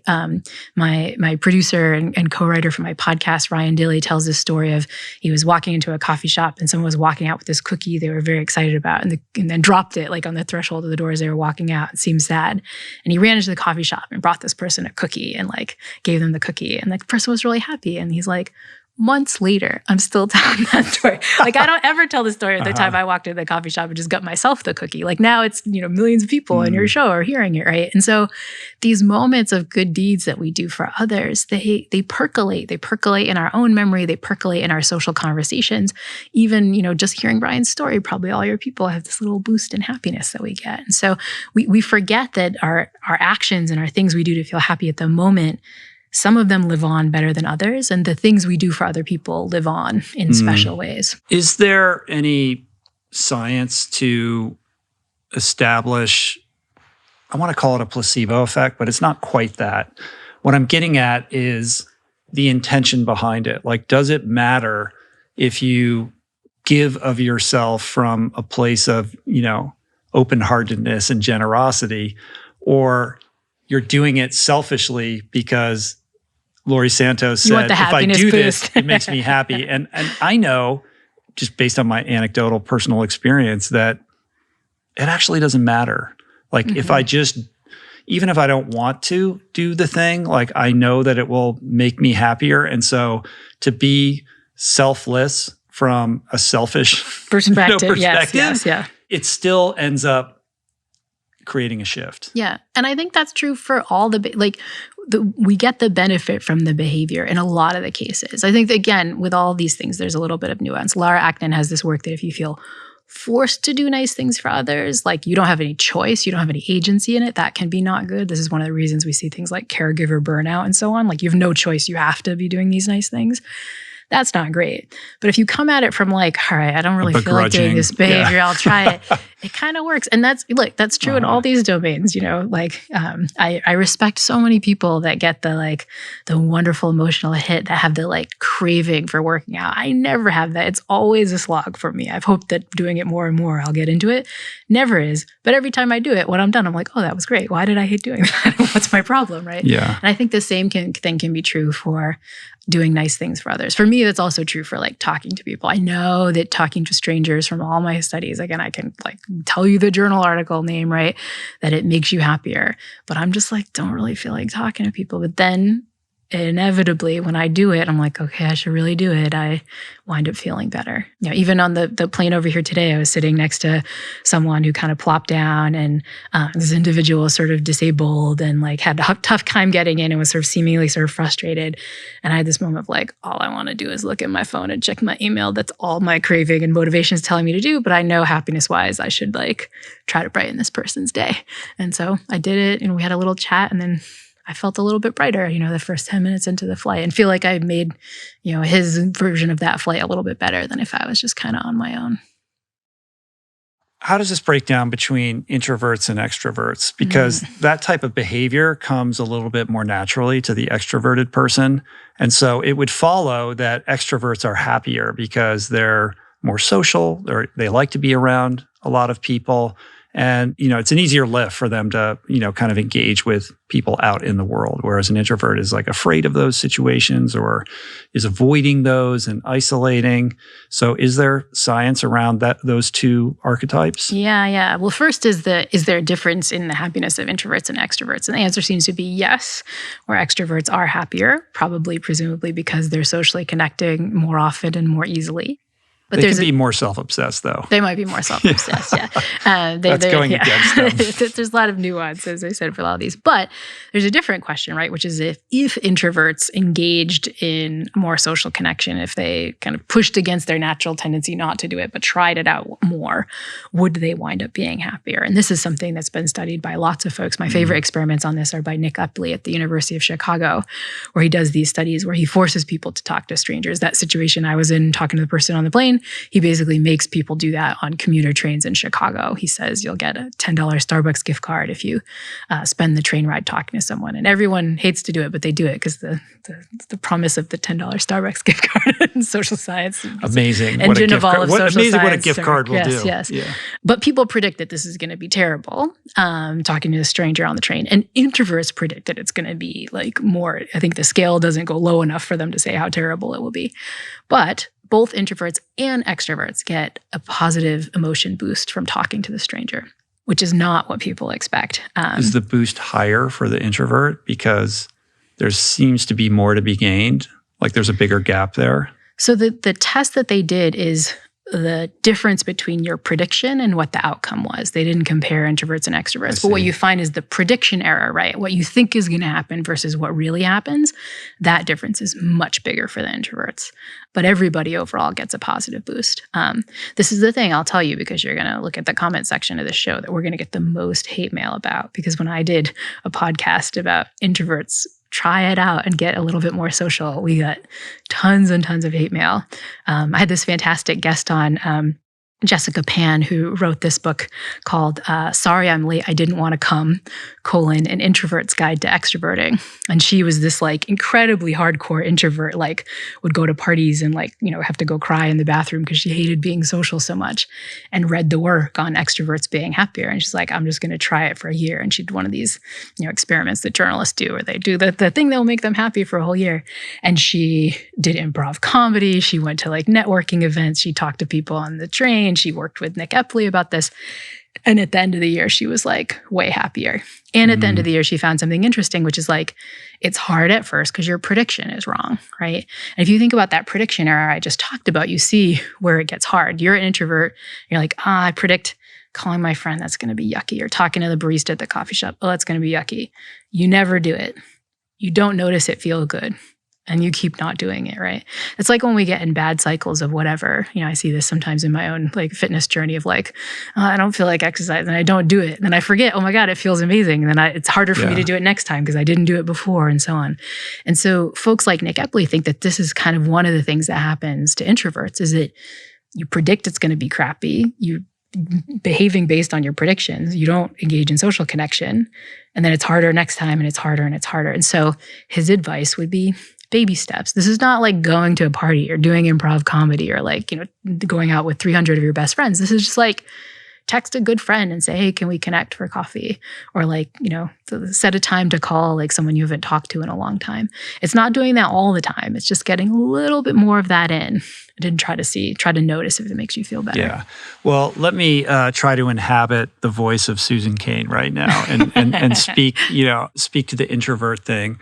I think there is a distinction between the introvert who's just predisposed to a little bit more solitude and quiet and tends to thrive in those types of environments, or is more suited to smaller gatherings, let's say, than the introvert who has this fear or this terror of these, and it has like this negative predictive, kind of brain around what happens when they're in those more crowded environments. And I think on top of that, I would imagine that part of the pushback that, you get for this is that beneath it all, there's this perspective that it's better to be an extrovert, and that if you're an introvert, you should be more extroverted, or there's something wrong with you. Yeah. And some people are more wired to be, many people are more wired to be more introverted than extroverted. I happen to be one of them. And it's very comforting to hear Susan talk about this and say, there's nothing wrong with you. Yeah. You know what I mean? I think and that's not clear. to say that what you're sharing is incorrect either. It's that, if you are isolating and cutting yourself off from life because of this predisposition that you have, that there is greater happiness that you can find if you get out of your comfort zone and, put yourself in those uncomfortable positions. It doesn't mean that you have to become an extrovert or that there's an expectation around that. Do you think that's exactly a fair? Right. That's exactly right. I think when I, talk about the work in social connection, some people hear me saying like, don't be an introvert. That's wrong. Everybody should be extroverts. Not true. I think there's a lot of happiness boost that comes from certain aspects of introversion, like contemplation, right? Time in a sense of kind of like being with yourself, understanding your own intentions, right? I think there's forms of happiness that come from solitude that you can't get from social connection. That said, what we know is, for better or for worse, one of the ways that we boost our mood and improve our overall happiness and life satisfaction is to have rich connections with other people. Not to like go to the hugest party and like whatever, but like make sure you're maintaining your social connection, even with weak ties, like the barista at the coffee shop or the stranger on the train. And what it means is if you're an introvert that's not doing any of that, you're leaving opportunities for happiness on the table. And I think one thing to remember is there's so much of the advice about happiness that, at least for some personality types or people with certain backgrounds, feels like a little bit of a stretch, Like I think sometimes some people might listen to this podcast because like eating super healthy, like eating plant-based and getting away from processed foods feels like a stretch for people given some backgrounds. Even, if you're the kid who was picked on in gym class, like moving your body every day might feel like a little bit of a stretch. I think social cognition is one that's just like that too, right? It's a little bit of a stretch for people.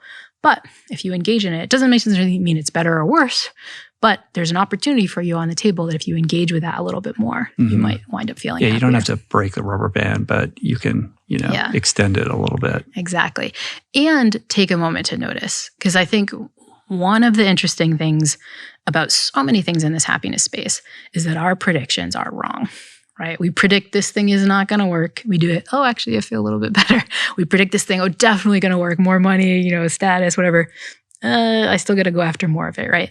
And so one of the reasons I like being a nerdy scientist in this space is I want people to test their predictions, right? Try it out.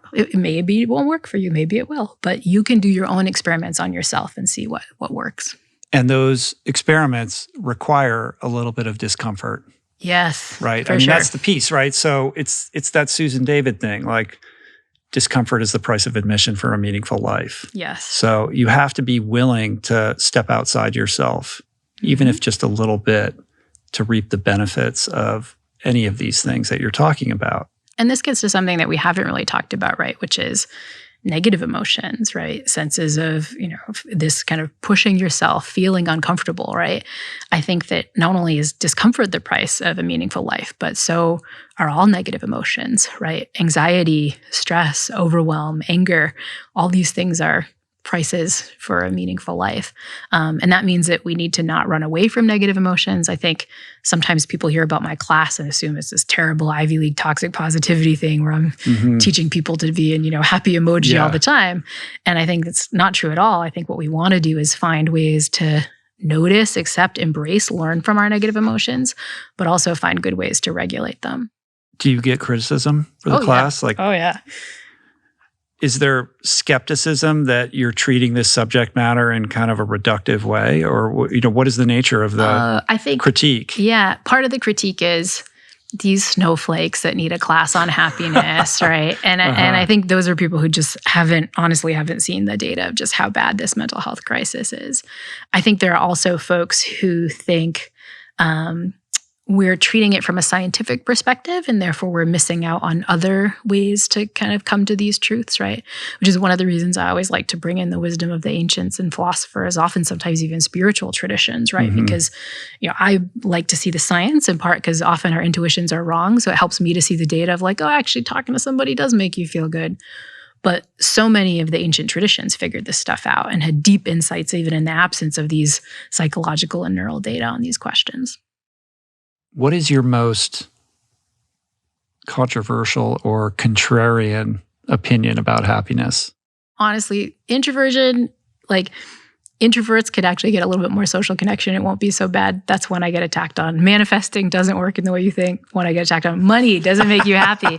I always know what's contrarian. You're just whatever is going against the grain of TikTok trends. It might be, honestly. It really is if I could tweak the algorithm, I'd get much less hate mail. I think another big one really is just this idea that being happy is ultimately good if what you want to do is face challenges and push yourself. A different attack I get is kind of, look at the world right now. It is falling apart, from the economy to the climate to whatever. It's just a crappy place with many big structural problems, right?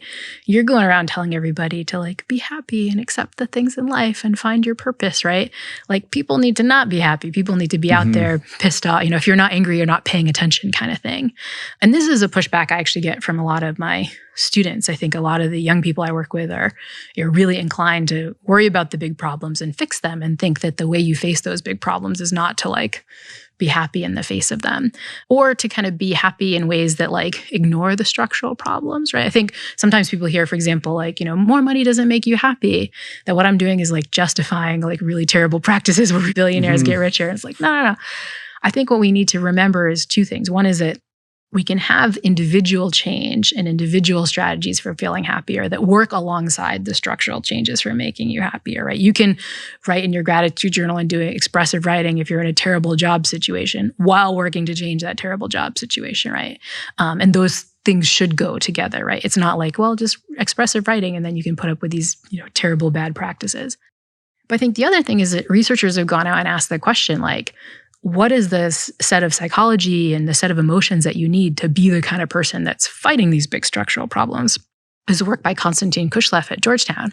And what he finds is that, like, it's actually the people who are experiencing the most positive emotion who are the ones who have the bandwidth to go out and fight this stuff. He looks at folks who are interested in, for example, in things like climate justice and asks, like, who are the ones who aren't just like anxious about climate change, but really, putting on solar panels, going to a protest, donating money. And he finds that it's the folks who experience the most positive emotion who are taking the actions. It's kind of like, putting your own oxygen mask on first. And so this is something that I really push, is that when people are like, well, if you're not angry, you're not paying attention. It's like, yes, but a little bit of self-care to protect yourself, kind of protecting your own bandwidth, is going to make you the kind of person who has the resilience to kind of fight the big fights. And so whatever you're pursuing, whether it's some strain of activism or you have an ambition, what I'm hearing is that happiness on some level is actually strategic in achieving those goals, because otherwise you're on an unsustainable fuel source and you'll burn out, right? So if you're fulfilled in finding meaning and purpose and all of these aspects of what it means to be happy in the pursuit of these difficult things, then you're going to stay in the game. Yes. Otherwise, like if you're just fueled by anger and outrage and this has to change, when you're young, it's like, of course, you think that you'll be able to do that forever, right? But you're not going to last. Like you're not going to be able to stay in it for all 4 quarters of the game. Yeah. And I love your idea that it's fuel, right? Because I think it really is, and I think this is a spot where we get the metaphors all wrong, right? Another thing we hear on TikTok all the time is like work-life balance, right? Which I think in our brains, we picture like a scale, like, well, when work is going up, when I'm performing really hard, like, life is going down. Like, they can't kind of... And I think a much more accurate way of thinking about it, which we get from the science, is the sense of work-life harmony, right? Where if you're prioritizing life, by which I mean kind of happiness and mental health and so on, you're going to work better, you're going to perform better, you're going to have more bandwidth to do the stuff you care about. And this is the kind of thing we see in study after study. You give people, a hard problem at work. One of these was done with medical doctors, where it's like you have to you get some tough problem, you have to figure out like, what's the diagnosis? It's really tricky. You need true innovative out-of-the-box thinking. You put some set of doctors in a good mood first. They just watch silly cat videos on YouTube ahead of time. They're the ones that come up with the innovative solution, right? You have to go through something really uncomfortable at work, whether that's, a terrible time like COVID or just like pushing yourself on a hard workout. But you go into that listening to happy, upbeat music versus like, blah, blah, blah, blah, downer Eeyore music. And like, you're going to push through better if you're just like, and so it seems so simple, but I think we get it wrong, right? We're like, well, I have this ambition that I really care about. And I'm just going to like make myself super miserable. I'm not going to see my friends. I'm not going to sleep. I'm going to just like, but then I'll get to the success and I'll feel happy. And we get it wrong in 2 ways. One, that we've talked about, like the success, that Arrival isn't going to make us as happy as we think. But second, if what you really want to do is perform well, you're not doing that as well. If you're not taking care of yourself, if you're not giving yourself that sort of happiness fuel that we know performance, like true, exceptional, optimal performance really requires. I think that's a really important point. I know what it's like to be laser focused on something and, lose myself in the pursuit of an aim or a goal. And there is something dopamine inducing about that. There's like a euphoria of like, I'm all in, man, and I don't have time for anything else. That in and of itself is a form of self-obsession where you begin to believe, or I should say, I have been lured into places where I would think, is happiness, like, is it really all that important? Yeah. Like, it feels like an indulgence and also something I can live without because I have this purpose and it's fulfilling and it's giving me meaning and it's driving me forward and I have this aim and I'm gonna get there. And so not only are all of the things that you need to do to engender happiness inconvenient, they just feel indulgent and like a distraction. And that is part and parcel of like the striver's dilemma. We had this woman in here the other day, Dr. Judith Joseph, who talks about, high functioning depression. And I'm like reading this book and I'm like, oh my God. Yeah. That's my name. They changed the name, I'm right? like seeing God, anyway. But I can also imagine the person who has a very challenging life, like the single mom with 2 jobs and kids and has to take the bus to work, and life is just hard. And for that person as well, I would imagine is in a position where they could develop the perspective that like this happiness thing is an indulgence, and I can't take my eyes off the ball because people need me and I need to provide. Yeah. And so make the argument for the self-care, at least at a base level, to cultivate some degree of happiness from that sustainability perspective. Yeah, like you just can't sustain that for very long. And again, we know this in other domains. I remember one thing from you reading your book that I loved in your story was, even when you're training to be as fast as possible, you didn't want to run as fast as possible. You actually want to be at, I don't know, I'm not a fitness person, but it's like 80%, right? Conservation and efficiency. And active rest, right? Active rest. We understand that in other high performance fields. We forget that when it comes to just performing at our jobs in our life. And I think of active rest as the kind of fuel that we need to do it better, right? That sometimes what we need is a break. Sometimes what we need is like a moment to notice that stupid delight in the world, to have a gab fest with our, good girlfriends, right? Like we just kind of need this time to boost our overall mood and to kind of feel good in life and to feel good with life. And ultimately, if we're doing that, it just makes it easier to achieve the bigger aims that we have for ourselves. Mm-hmm. You mentioned curiosity earlier. Clearly, having a growth mindset or being interested in the world or wanting to learn things and seeking out new experiences are crucial, to being a happy person. But at baseline, like foundational to that is your relationship with your own curiosity. So talk a little bit about that. Like curiosity is something that is, part of being human, but also lives on a spectrum. Yeah.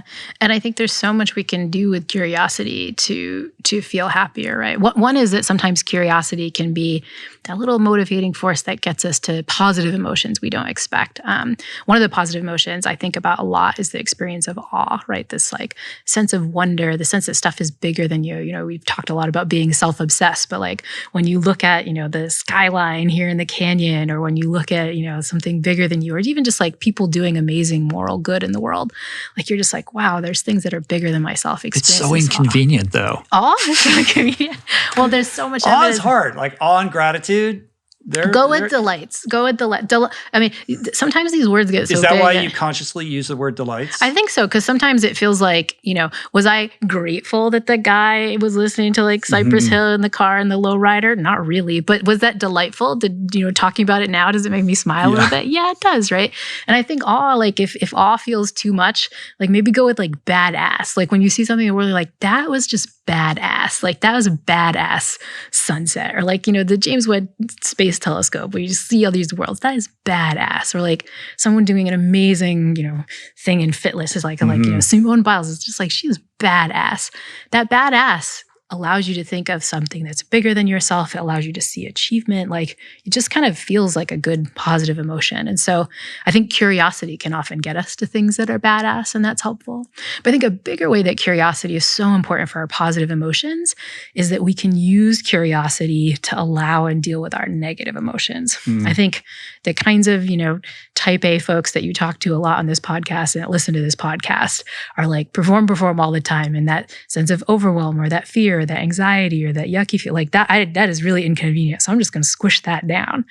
But in doing that, we lose the opportunity to learn from our emotions, to learn from our discomfort, something that Susan Cain talks about a lot. And I think curiosity can be a way in, especially if you're kind of uncomfortable with those negative emotions and your move is like, squish them away, I don't feel that. Get curious, like, I don't want to do this workout today. What's going on? Like, I'm feeling a little overwhelmed at work. Or, I'm feeling like a little bit pissed off, right? I'm like extra pissed off in this traffic right now. Curiosity, what's going on? Where is this coming from? Like, I'm actually feeling kind of lonely, right? Often when we get a little bit curious about our emotions, it's a way to engage with them in a way that doesn't like amplify them, but kind of has some common humanity, like makes sense, I'm feeling this, let me try to understand it. And then we can use emotions, what they're really for evolutionarily, which is, I think of them as like our like internal signaling unit. Like I like to see our negative emotions as like the dashboard on your car. It's like tire light, engine light, that comes on in your car. If it came on in my rental car today, like it'd be really inconvenient, but like, oh, crap, I got to deal with this tire situation. And I think our negative emotions are kind of like that. It's like ding, ding, overwhelm, like ding, ding, anxiety. It's like, oh, this is stupid. But if you don't deal with it, you're going to break down on the highway. And I think the same is true for negative emotions, right? We need to get curious, like, I wonder what's going on. Why is that sense of overwhelm there? Like, oh, I'm too busy at work, or I need to take a break, or often there's something in there that you can change your mindset or change your behavior about to fix it. But if you suppress it, you're just not going to notice what that signal is telling you. Yeah, it's another way of disidentifying, like detaching yourself a little bit it's from not me, those it's emotions. A little indicator light. Because negative emotions can be intoxicating. And when they flare up, then there's a kind of instinct to indulge them, right? And you're not even consciously thinking about it. It just takes over. And then in the aftermath of that, we self-flagellate, like, oh, well, I can't believe, why did I do that? And you feel guilty and shame. You just go down in the spiral, right? But to be able to look at it as if you're watching it on television, as opposed to something that's happening to you, is a really powerful technique. And using curiosity as the way in is a really cool idea. Some people are naturally very curious. Some people are extremely incurious. I've asked this question to other people on the show, and everyone seems to agree that curiosity is something that you can learn and get better at and train. But you have to be curious about your own curiosity. Yes. There's an infinite loop there, unfortunately. So. Yeah. I think with all of these things, there are going to be some of these sort of happiness hacks, happiness strategies that come really easy, right? You might be listening to this, you're a super extrovert, social connection tick, or like watching what I eat or moving my body, great. But then there's some that like, this one, like curiosity is a little harder. I actually think those are the domains where you can have the most impact, right? We mentioned this idea of being 10% happier. You're not going to go from 0 to 100. So it's helpful to find the spots where you're as close to baseline, as close to not doing it all as possible. Because if you intervene on that, even a little baby step will kind of give you a big boost. And so if yours is curiosity, I think just use the opportunity to kind of notice a little bit, right? Rather than call it curiosity, just call it noticing. Just noticing what's happening in my body. I'm noticing what's going on.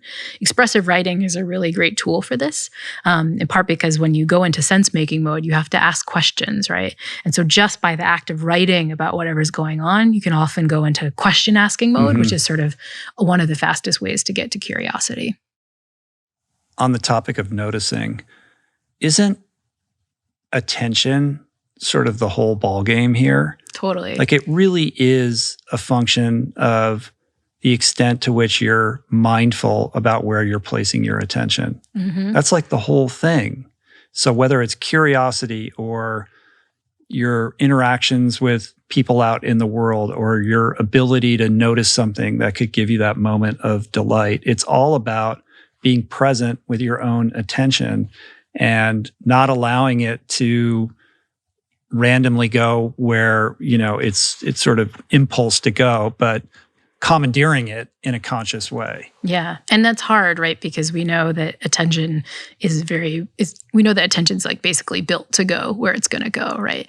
If someone screamed fire right now in the studio, no matter how interesting a conversation we were having, we would be like, what, fire, whatever, right? It would steal our attention. And that kind of mode of commandeering attention is the thing we've built into all the devices that are around us all the time. Like there's so much built out there to steal our attention. Like it was already bad just having a human brain that would just kind of get commandeered really easily. But now we have all these things around us that are trying to commandeer our attention, often for bad, right? Because negativity is what makes algorithms lots of money. And so lots of folks around us are trying to commandeer our attention towards the anti-delights or the anti-grateful things. But yeah, if you can develop the agency to harness your attention, and so much work in the field of psychology suggests that you can do that just through training, right? Just through practice and trying to notice certain things more through your intention for your attention. You can kind of gain agency over that and feel a lot better. What do you make of the mainstreaming or the degree of attention and interest there is now in the subject of happiness? Like this is sort of unprecedented in the history of humanity. And to me, it's sort of like you can look at it through two different lenses. On the one hand, you can say, well, this is just a byproduct of our metastasizing self-obsession, right? Like, we're so caught up in our own selves and obsessed with our own degree of happiness. And this in and of itself is some form of disease, right? Mm-hmm. Or you can look at it as a symptom of the real disease, which is that we are suffering this epidemic of unhappiness and loneliness and disconnection and the like. And this is us raising our hand or, like asking to be rescued. Yeah. Well, I guess a couple of things there. One is that I think we are obsessed with happiness now, but we as a species have always been obsessed with happiness. We've been obsessed with happiness since we were a species that could think about happiness. I mean, look at the ancients. That was all they talked about, was trying to live the good life and eudaimonia and how do we get there and create the right habits. You look at the founders of the country, which, even in the Declaration of Independence could have written like, here's what we want, like life, liberty, and the pursuit of happiness, right out there with living, like longevity, freedom. Right in the document, in the parchment. And there's actually a really interesting history. If you look at the original document, they went through different versions. It was like life, liberty, and then they decided on happiness, which is sort of interesting, and it's all right. But the point is that, like, what was it? Was there something in happiness's place? Like, it's hard to know, but I think it was like, do we want that in there? It was an interesting debate about putting that in there. So it was interesting. But point is, like, even old school, they were thinking about this. So I think we've always cared about it. However, I do think we're more off track than ever, right? I mean, I think we have cultural patterns that are actively leading us in the wrong way. We were joking about TikTok and being a little facetious, but I think, we mean something. Like the cultural apparatus that we surround ourselves with that's easily stealing our attention is telling us all the wrong things to do, right? Go for money, go for status, just buy something, change your circumstances, you'll feel happier. And what we know is like, those are wrong. And so I think the interest we have now is in part because we're kind of raising our hands and saying, help, we're doing it wrong. But I think it's also because we how could we not be doing it wrong when there's so many other influences that are pushing us in the wrong direction? Mm-hmm. Our digital devices are proxies for social connection. And we believe that it is making us closer to all these people. And we're not really conscious of the extent to which it's actually isolating us more and more and more. Like, it's very effective at convincing us that we're in touch with all these people and we know what they're doing and it feels like one big community, even if we're prone to comparison and, we're a victim of the algorithm and the like. Short of turn your phone off, do a digital detox, don't bring it in, like all the sort of stuff we know, right? Like what is the counsel that you give to your students and talk about more broadly with respect to how we navigate our digital age in a healthier way? Yeah. I mean, I think it's worth noting that technology is just a tool, right? It's a tool that we could use in positive ways, right? Which I think we all saw during the pandemic, right? I don't know about, I had like Zoom Thanksgiving and like, Zoom Pilates classes with friends of mine, right? Like we can use this to really get connection, especially when we're feeling isolated. Communities that, you're the one person who cares about this thing and now you can connect with others who care about that same thing and have that sense of little purpose. I think there's lots of things we can do positively with technology. But you're right. A lot of things we actually do with technology is like leading us astray. It's leading us away from social connection. But we don't want to get rid of it, right? Because it does have these positives. And so the strategy I suggest to my students is this strategy of attending, noticing, getting curious again, right? What are the parts of this that are feeling good? And what are the parts of this that are maybe leading me astray? And I like shortcuts to do this because it's hard to do this in the abstract. And one of the ones I share with my students comes from the journalist Catherine Price, who has this lovely book called How to Break Up with Your Phone, where she argues that you don't really need to break up with your phone, but you need to take it to like couples counseling so you can develop maybe a healthier relationship with it. And she has this acronym she uses called WWW, which is funny because, World Wide Web. But in her case, WWW stands for what for, why now, and what else. She argues that whenever you find yourself kind of engaging with technology, you should ask this question, what for? What was I picking my phone up for? Maybe I was checking my email, looking at the weather. Maybe I don't even know what it, like I'm just in some Reddit rabbit hole and I have no idea how I got here. Or you're just standing in line at the grocery store and you don't want to have to be alone with your thoughts for an instant. Exactly. And then that gets to the second question, why now, right? What was the trigger? I was feeling lonely. I was feeling anxious. I was feeling socially avoidant, right? Like what was, you're being curious about what was the trigger, often an emotional trigger or situational trigger that caused you to get on it. And the final question, what else? What else could you be doing right now? Maybe in that grocery line, you could talk to a friend in the grocery line or text someone and check in. Maybe you could do just a couple deep breaths, right? Like, notice the world around you. Notice that guy who's, playing the Cypress Hill or whatever. Like, what's the opportunity cost of being on your phone right now? And I like this WWW technique, what for, why now, what else? Because it doesn't say digital detox, get off your phone. Like, it just causes you to notice your own patterns. Like, oh, whenever I'm being socially avoidant at a party, I look at my phone. Or I go to this whenever I'm anxious. Or, what else? I haven't noticed that it's springtime out because I've just been staring at my phone the whole time, right? It allows you to get curious about the things you're using your phone for and when you're using it and what's the cost. And you can ask, are those things worth it for me? Right. It's a way of applying your curiosity. But you're certainly not going to find moments of delight, awe, and wonder if you're looking at your phone. Sometimes you do. I mean, there's a lot of badassery, but yeah. Yeah, I get but that. I understand what you're saying, but like... The analogy I like to use, and again, it gets back to the nutrition stuff, is like, I think oftentimes we get the sort of NutraSuite of social connection online, right? Where it's like, it feels like I connected because I scrolled through my Instagram feed and saw what everyone's doing. It's not really nutritious social connection. So it's kind of like drinking the Diet Coke. Like it satisfies the sugar tooth, but like it doesn't. And it has these kind of downstream consequences because it's not nutritious. And I think the same thing is true for our kind of social connection psychology. It overcomes a little social friction. Like we kind of get to it easier than like maybe talking to a friend or texting someone. But I think that ease is mistake. We kind of mistake it for something that's going to feel really good ultimately psychologically, and it sort of doesn't. Happiness is a byproduct of welcoming into your life all of these things that we've been talking about. It is not the aim. It's not something you chase, right? It's a consequence of doing all of these things, where we place our attention. What is our curiosity like? Are we going out of our way to be connected to the people we care about? Are we meeting new people? All the like. But do you think that there are still many, many people out there who are pursuing happiness in a wrong-headed way, such that this pursuit becomes a barrier to happiness? Like, because it is such a mainstream phenomenon and there's so many books and so many experts like yourself, and we're talking about it, and you're on the Today Show, and in our collective consciousness, like happiness is something we're thinking a lot about and we're trying to get more of.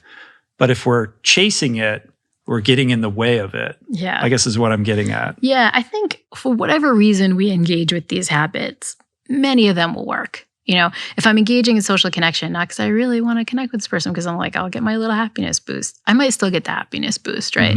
The same with doing nice things for others. I might do it because like, well, Lori says to do it, and then you'll feel happier. But you still, as you noticed yourself, you still get the benefit. I think where we go wrong is that when we go after pursuing happiness, we do it in a very perfectionist, very self-critical way. We're like, I must get happy right now, and I'm going to not do normal baby steps and, take a little, day by day. I'm going to do it all right now. And then we wind up disappointing ourselves. We wind up feeling crappy about it. It winds up becoming a chore. It's another thing on the to-do list. It makes us feel overwhelmed, right? And I think that's not helping anyone, right? There are a lot of good things that we could do for ourselves, from, eating healthier to fitness to whatever pursuit you want to engage in, that like will feel good if you do it in a self-compassionate, kind, reasonable way, and will feel really terrible if you do it in a perfectionist, self-critical, has to be perfect kind of way.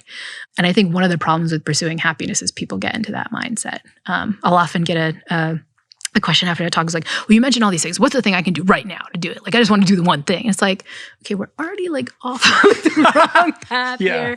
Maybe we want to do. But it's in the Declaration of Independence. Pursue the pursuit. But it's the how of the pursuit. There's things we can pursue for the journey of it, for the growth of it, for noticing that stuff. And there's things that we can pursue where, like, if I don't get this right by Thursday, I'm like a loser. And we just get out of the loser mindset, right? We need to recognize that a way to motivate ourselves for anything, whether it's pursuing happiness or any of your pursuits, a healthier way to do that is through self-compassion, right? Mhm. Kind of noticing this is a challenge, this is tough, recognizing your common humanity, I'm just human, and talking to yourself in a kind way. Those are the paths to achieving so much of the stuff we want to achieve. I think where we get happiness wrong isn't that we're going after it, because I think, again, it's just built in. We're going to want to go out. We're going to want to have a flourishing life, most of us. But like, if we go after that flourishing life in this like way, it doesn't work. The person who's clutching onto it and who's Must like, tell me be the thing and I need to have it happy. now. It's sort of like asking a fish, how's the water? Like that's the problem. That's sort of the barrier, right? You have to emerge out of that mindset and that bubble and find a different way. Yeah. And I think, you know, when you really tackle the principles and understand the principles better, that comes a little bit more naturally, right? You learn these strategies for self-talk that are a little bit healthier. You learn to be more other-oriented, right? So you get out of this individual pursuit and you kind of develop these notions of wanting to do nice things for others for the sake of doing nice things for others. I think what's interesting is if you start going after this stuff, you find it rewarding and it gets easier to do it, not in a like grippy have-to way, but in a kind of more measured, self-compassionate way. Are you a happier person now than when you started lecturing on this? Oh, for sure. I mean, I'm a nerd. I take data. You know, I do my little psychometric happiness tests all the time. And it would be so tragic if you weren't. Yeah. Well, I'll say, if you had to lie about it. Yeah, I'm so much happier. No, I, you know, true to this idea of 10% happier, I'm about a point to a point and a half happier on a standard happiness test than I was when I started this.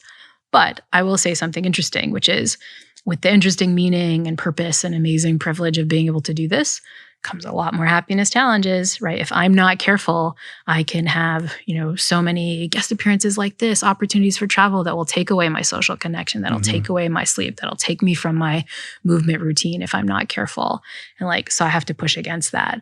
I get to see a lot more unhappy people. That gives me some challenges with negative emotions, right? When you know about this stuff, you're put in situations where people need this stuff and you really see, you know, the full gamut of human emotion, and that can be really tough. And so I think even though I have these strategies I can use to feel better, it's also brought with it, like many good things in life, lots of challenges. And so it means that I have to practice what I preach, maybe even more now than I was before I was doing this work. Being really clear on your no's and your yeses. Yeah. When to say yes, and more importantly, when to say no, and how to have clear boundaries. Mm-hmm. What was like the biggest epiphany or shift that you made as a result of this experience in the research and everything that you've learned that made the biggest difference in your life? Yeah. Well, a big one is maybe a happiness strategy we haven't mentioned yet, which is this idea of time affluence, that one of the things we need to feel happier is to be wealthy, not with money and our finances, but to be wealthy in time. I have none of this. I know. Lori. Yes, I get it. No, most of us self-report being time famished, which is like literally starving for time. And the physiology of this, when you look, is very similar to being tired. You know, it's inflammation, it's stress, it's all this stuff. This is work by Ashley Willens at Harvard Business School. If you self-report being time famished a lot, that's as bad for your well-being as if you self-report being unemployed. You know, you probably would be sad if you lost your job tomorrow. Your listeners would be sad if they lost their job. Just not having any time is this bad. This work was an epiphany for me, both because as a professor, a podcaster, as a human in the modern age, I'm busier than I should be, but especially because this newfound path that I'm on have given me so many opportunities where if I don't set really hard boundaries, ones that I like hate, I'm never going to be able to have any time affluence. So, does that come up because you have a history of being a people pleaser? Oh, yeah. Yeah. Good. Just confirming. Yeah. And I think because, you know, the hardest times to set time affluence are like when there's really good opportunities.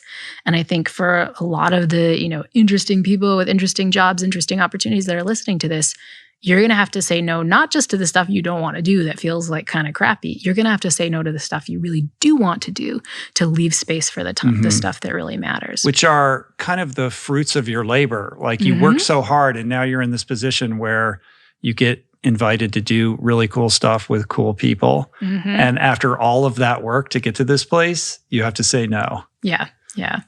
Cry me a river, but you know, it is like it's tough to do that. I think it's tough. And it's tough to realize that that open space, that open time is going to be more valuable than whatever you could get out of these things. I think for But most that's being people, clear on those values and what's important, exactly. right? And not falling prey to all the biases we just talked about, right? I think a big kind of trade-off that people have to make is time and money, right? I could spend a little bit more time at work. Maybe I don't take my vacation time and I get that promotion, or I get some overtime. I get these things.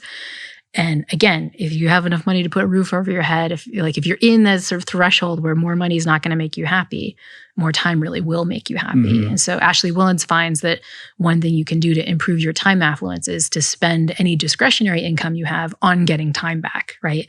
Get the chopped up vegetables, get the healthy takeout, hire the neighbor's kid to mow the lawn, whatever it is to free up time. That actually makes you happier than spending your discretionary income on stuff, or even in some cases, experiences. There's a piece within this subject of time affluence that has to do with deferred happiness. Mm-hmm. Like, I don't have a lot of time affluence right now, but it's because I'm in this phase of life and I need to do these things, and I am going to defer my happiness and all these things that I know because I, pay attention to Lori and everything that she says, and I get it and I agree, but it's just going to sit over here for a while, and I will indulge it at the appropriate time. So you hold it in abeyance versus like the time is now and your life is happening now. And, I fall into that. So how do you disabuse people of that mindset? Yeah, I think having the terms for some of these things can be so helpful. I think often we worry about what researchers call myopia, right? Which is like, you eat unhealthy now, because like you'll start your workout tomorrow kind of thing. We kind of are indulging now because we're myopic. We're like not taking care of our future self. That does happen, of course. But I worry much more about the opposite, which is what folks call hyperopia, which is like, I'll have my rewards in the future. I'll just work really hard right now, and the like social connection, I'll do that later. Or enjoying the thing that I really care about, I'll get to that later. And the sad thing is that later is not guaranteed. So many of us have had the experience of like this thing that we were, waiting to do, like runs out. The cliche is like, they buy the nice bottle of wine that you're saving for a good occasion. And when the good occasion finally comes around, you open it and it's like, it's toast and it's dead. Or you save your frequent flyer miles, or, for the people like me who like to chicky self-care, you buy that one nice candle that you're going to use, or like that one bath bomb that you're going to save. And by the time you get to it, it's like, it's smelly. And it's just, I think we're doing that so much with the big opportunities in life that we're assuming that they're going to be available tomorrow, and they might not. I just did this episode with my colleague, DJ Dodonna, who's a sabbatical expert who talks about the benefits of, taking extended time off now. And he finds that people are like, well, I'll do it someday, or I'll do it when I retire. And he shared this statistic that I think I'm going to get right, which is that if you're in a couple, the possibility that both individuals in your couple, you and your spouse, will make it healthy to retirement age and like be able to do stuff is actually only 50%. That both of you will make it and be healthy enough to travel or do whatever you're fantasizing you're going to do. And retirement's not really a thing anymore. I know, yeah. This is, you're lucky enough to take retirement. But his point is like, don't be hyperopic. Like, see if you can get that time affluence now. And so I think we need to I think too often we worry about myopia, right? I think like capitalist culture gets us to do this of like, don't put off till tomorrow what you can do today. But then we end up doing everything today, assuming there's going to be a healthy, happy tomorrow. And that given that that's not guaranteed, we can have a healthy medium where we put in some fun times from enjoyable stuff now. And I think our mistaken assumption is like, well, I can't do that because I won't be as productive. But everything you've just heard showed you that that's a misconception. You'll actually be more productive if you have that break now, if you engage in that social connection, if you engage in active rest now, you'll be able to perform better in the future. It's so much of this is about short-term versus long-term also. What makes us happy in the short term doesn't make us happy in the long term. And these uncomfortable things that are important for the long term feel like tremendous inconveniences. Yes, they do. And easy to dismiss, because we can just say, I am going to do it. Like, it is important to me, just not right now. So, of course, there's a conflict between the short term and the long term, right? This is, again, the thing the ancient thinkers talked about. But often like more often than we think, the thing that's good for us in the short term is also good for us in the long term. We just are predicting wrong, right? Take exercise. Like a good workout might seem inconvenient, but you do it and you actually feel good. Like you're pretty soon into it, right? And that's good for the short term and good for the long term. Social connection, right? That's the kind of thing that like might seem like, oh, it's going to take up time. I should be checking my email, but let me talk to this person on the train. It's actually going to feel good for you. And the experience, like the research shows that like you won't actually get a ding in your productivity. If anything, you'll be more productive later on, right? And so I think there are cases where obviously there's this kind of disconnect between our short-term and long-term happiness, but a lot of the things that really work for happiness do both. It's just our mistaken minds that think they're going to be in conflict. In practice, they're not actually as much in conflict as we think. Is there anything that you changed your mind about because of emergent science or some new idea that cropped up that challenged your preconceived idea about happiness? Yeah. I mean, I think I've changed my mind a lot about the time stuff, right? I would have, set no boundaries, people please, put in every opportunity, push, push, push. And I think I've really seen the signs be like, no, that's not going to work. I need to build in rest. I need to build in breaks. I need to build in that stuff. I wouldn't have thought that before. And it goes against all my intuitions, but I think that it's been so essential for me. You mentioned Martin Seligman earlier and Sonia Lyubomirsky, who's been on the show. In the pantheon of people who study and teach happiness, Arthur Brooks comes to mind. Where do you and your colleagues divert? Like, is there daylight in your perspectives? Like, I imagine you don't match up perfectly with Sonia or Arthur. You have a different lens. So where is that daylight? What are the kind of points of departure and why? Yeah. I mean, I think so many of us are swayed by the data that to the extent that the data all agree, I think we kind of mostly agree on these things. I think if there's a spot where not so much we disagree, but our emphases are different, I think my emphasis has really been on this idea that our minds are biased, that our minds are lying to us. And that unless we kind of like approach those things as lies, as misconceptions, we're kind of not going to get it right. And so I think that's a difference of focus that like, if you look at my course, for example, I'm so focused on like, well, what are the misconceptions? Because we have to understand what we're getting wrong before we can figure out what we need to do better. I feel like Arthur puts a lot of emphasis on faith, cultivating a relationship with the divine. And I don't know that you disagree with that, but it doesn't seem to be as top of mind or as big as a priority. I mean, Arthur, very devout Catholic. Yeah. How do you think about that aspect of it? Well, I think, in terms of the research, Arthur's right on this, right? I mean, many studies have looked at what makes people happy, and a big predictor is if you have some participation in religious faith. What's interesting, though, is if you kind of break down what does that mean? Like, what are the components of being a person of faith that allows you to feel happier? It seems like it's actually not so much your beliefs as opposed to your behaviors and what you do. What do I mean by that? Let's say you're, a devout Catholic who like really believes in God, like, you kind of really buy into the whole like worldview, all the metaphysics you agree with, but you never get to church, you don't have time to pray, you're very busy. Versus you're someone who goes to church a lot, you pray a lot, you do the pro-social acts, like you donate to the spaghetti suppers and so on. But inside, you're not there with some of the metaphysics. You're like, is it really the body of Christ? I don't know, I have some questions, right? Turns out that the person that will get the most happiness benefits is the latter person, is the person who doesn't necessarily believe in the faith stuff, but actually engages in the behaviors. And if you look at the behaviors that matter, it's all the stuff we've been talking about. It's social connection and community. It's doing nice acts for others. It's taking time for presence and contemplation. It's turning your attention to the good things in life, right? It's often taking time for rest. Most active religions and faiths have time for like a Sabbath or like taking time off, right? It's doing a lot of the behaviors that you would do that we've just talked about that matter for happiness, but you're doing it in the context of a cultural and a religious tradition that brings it all together for you and in a community of people that are doing it together, which is one of the biggest hacks we know matter for happiness. So I actually think that the reason that faith, among many reasons that faith is really good for boosting happiness, is that it like kind of forces you to do a lot of the behaviors and the mindset things that we know matter a lot. It drives you towards all of those behaviors It as just makes it naturally easier. as a result of the culture around it. Exactly. To quote But I the do Big think- Lebowski, 3,000 years from Moses to Stanley Kovacs, it's like, I think, I think Arthur would say, and I would probably agree with Arthur on this, that there is something distinct from what you're talking about with respect to believing in and appreciating that there is a power greater than yourself and that power is ineffable.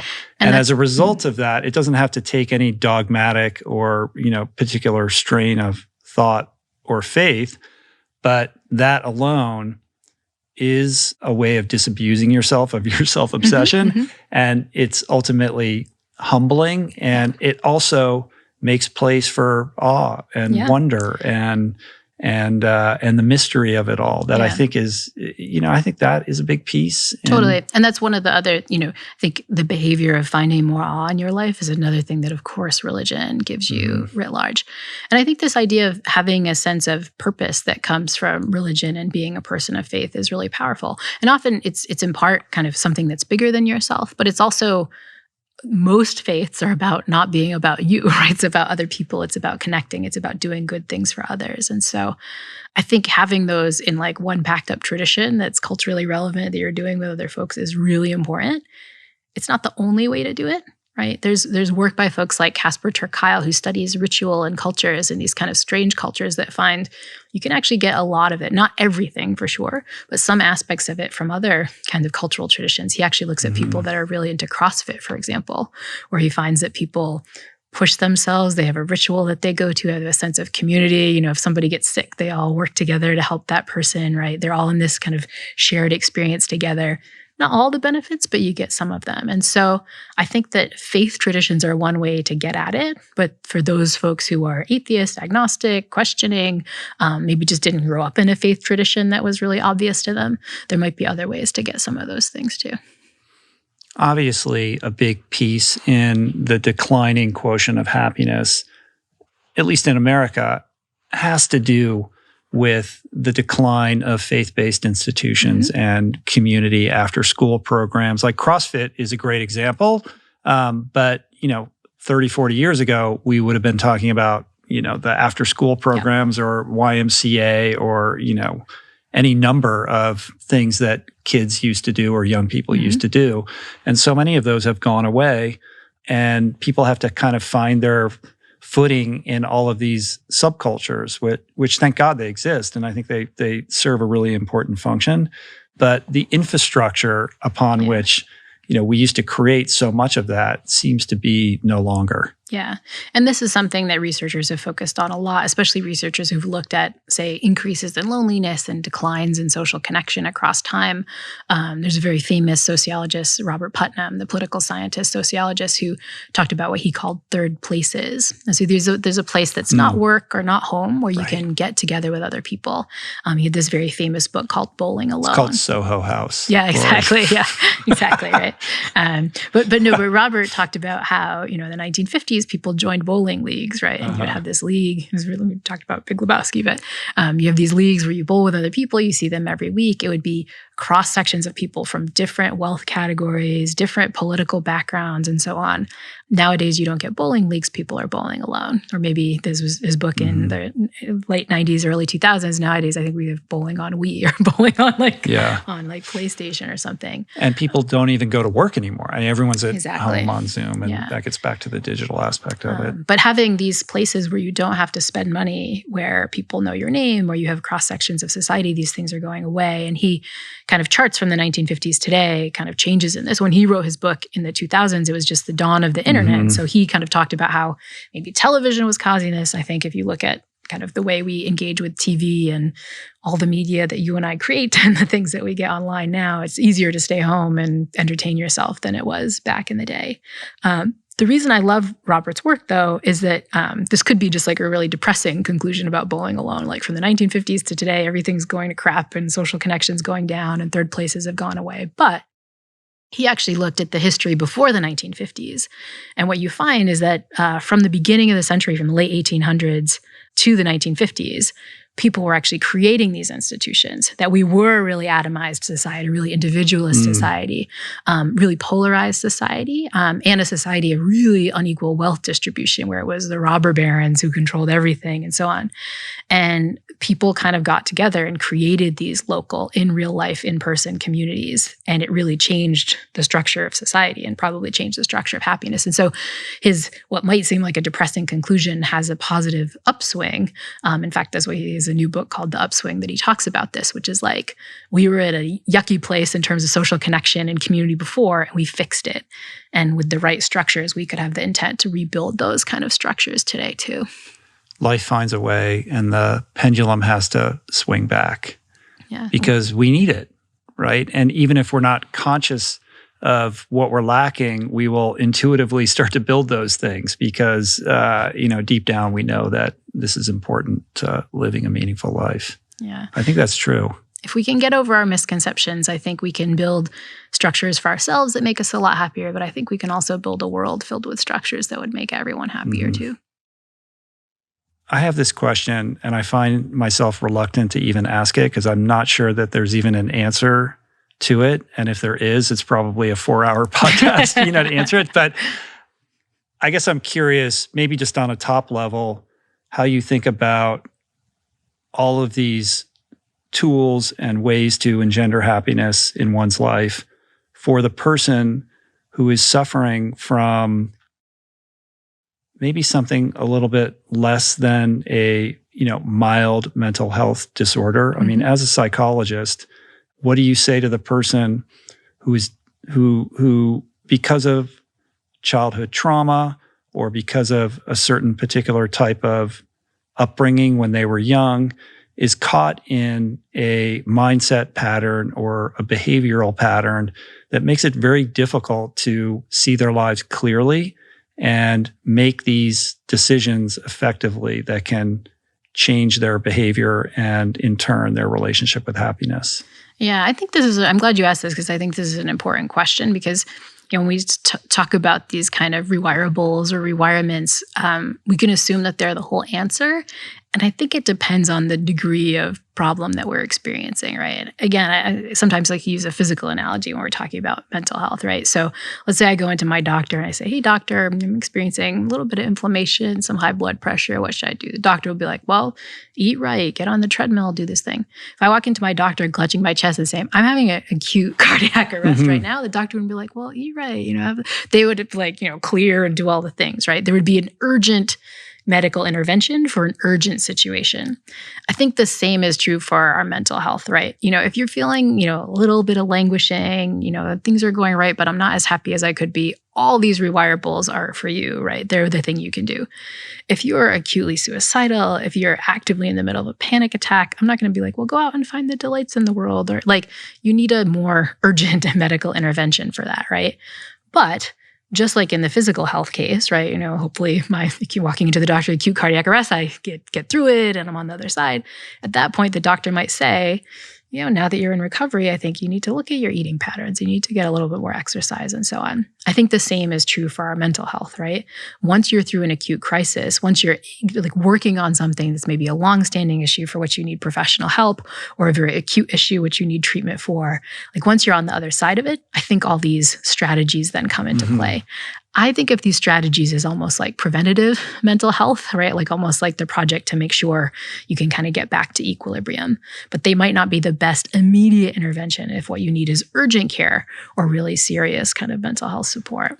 I guess I'm imagining a situation in which it's not necessarily urgent, but there's an underlying wound. And that wound is the reason you're behaving the way that you behave. Yeah. And you can, do all of the rewirements and, rewirables and try to improve your behaviors. And that may move you in a forward direction. But ultimately, if you don't heal that underlying wound, you're still dealing with symptoms, I guess. And so at some point, you have to look inward and kind of contend with that if you truly want to make the magic leap to the happiness that eludes you. Yeah. And I think, again, the physical analogy there would be, maybe you have like an underlying heart condition or some genetic thing that, right? Like even if you're doing or all just the right you have like, you got a calcium scan and the score wasn't so good. Exactly. You're not going to die of a heart attack tomorrow, but there's a situation looming on the horizon for you.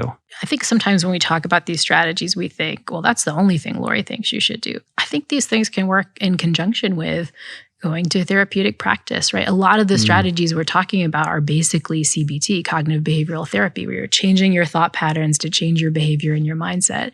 And sometimes that's hard to do on your own, especially if there's deep-seated stuff. Like there's a reason that some of these therapeutic practices work.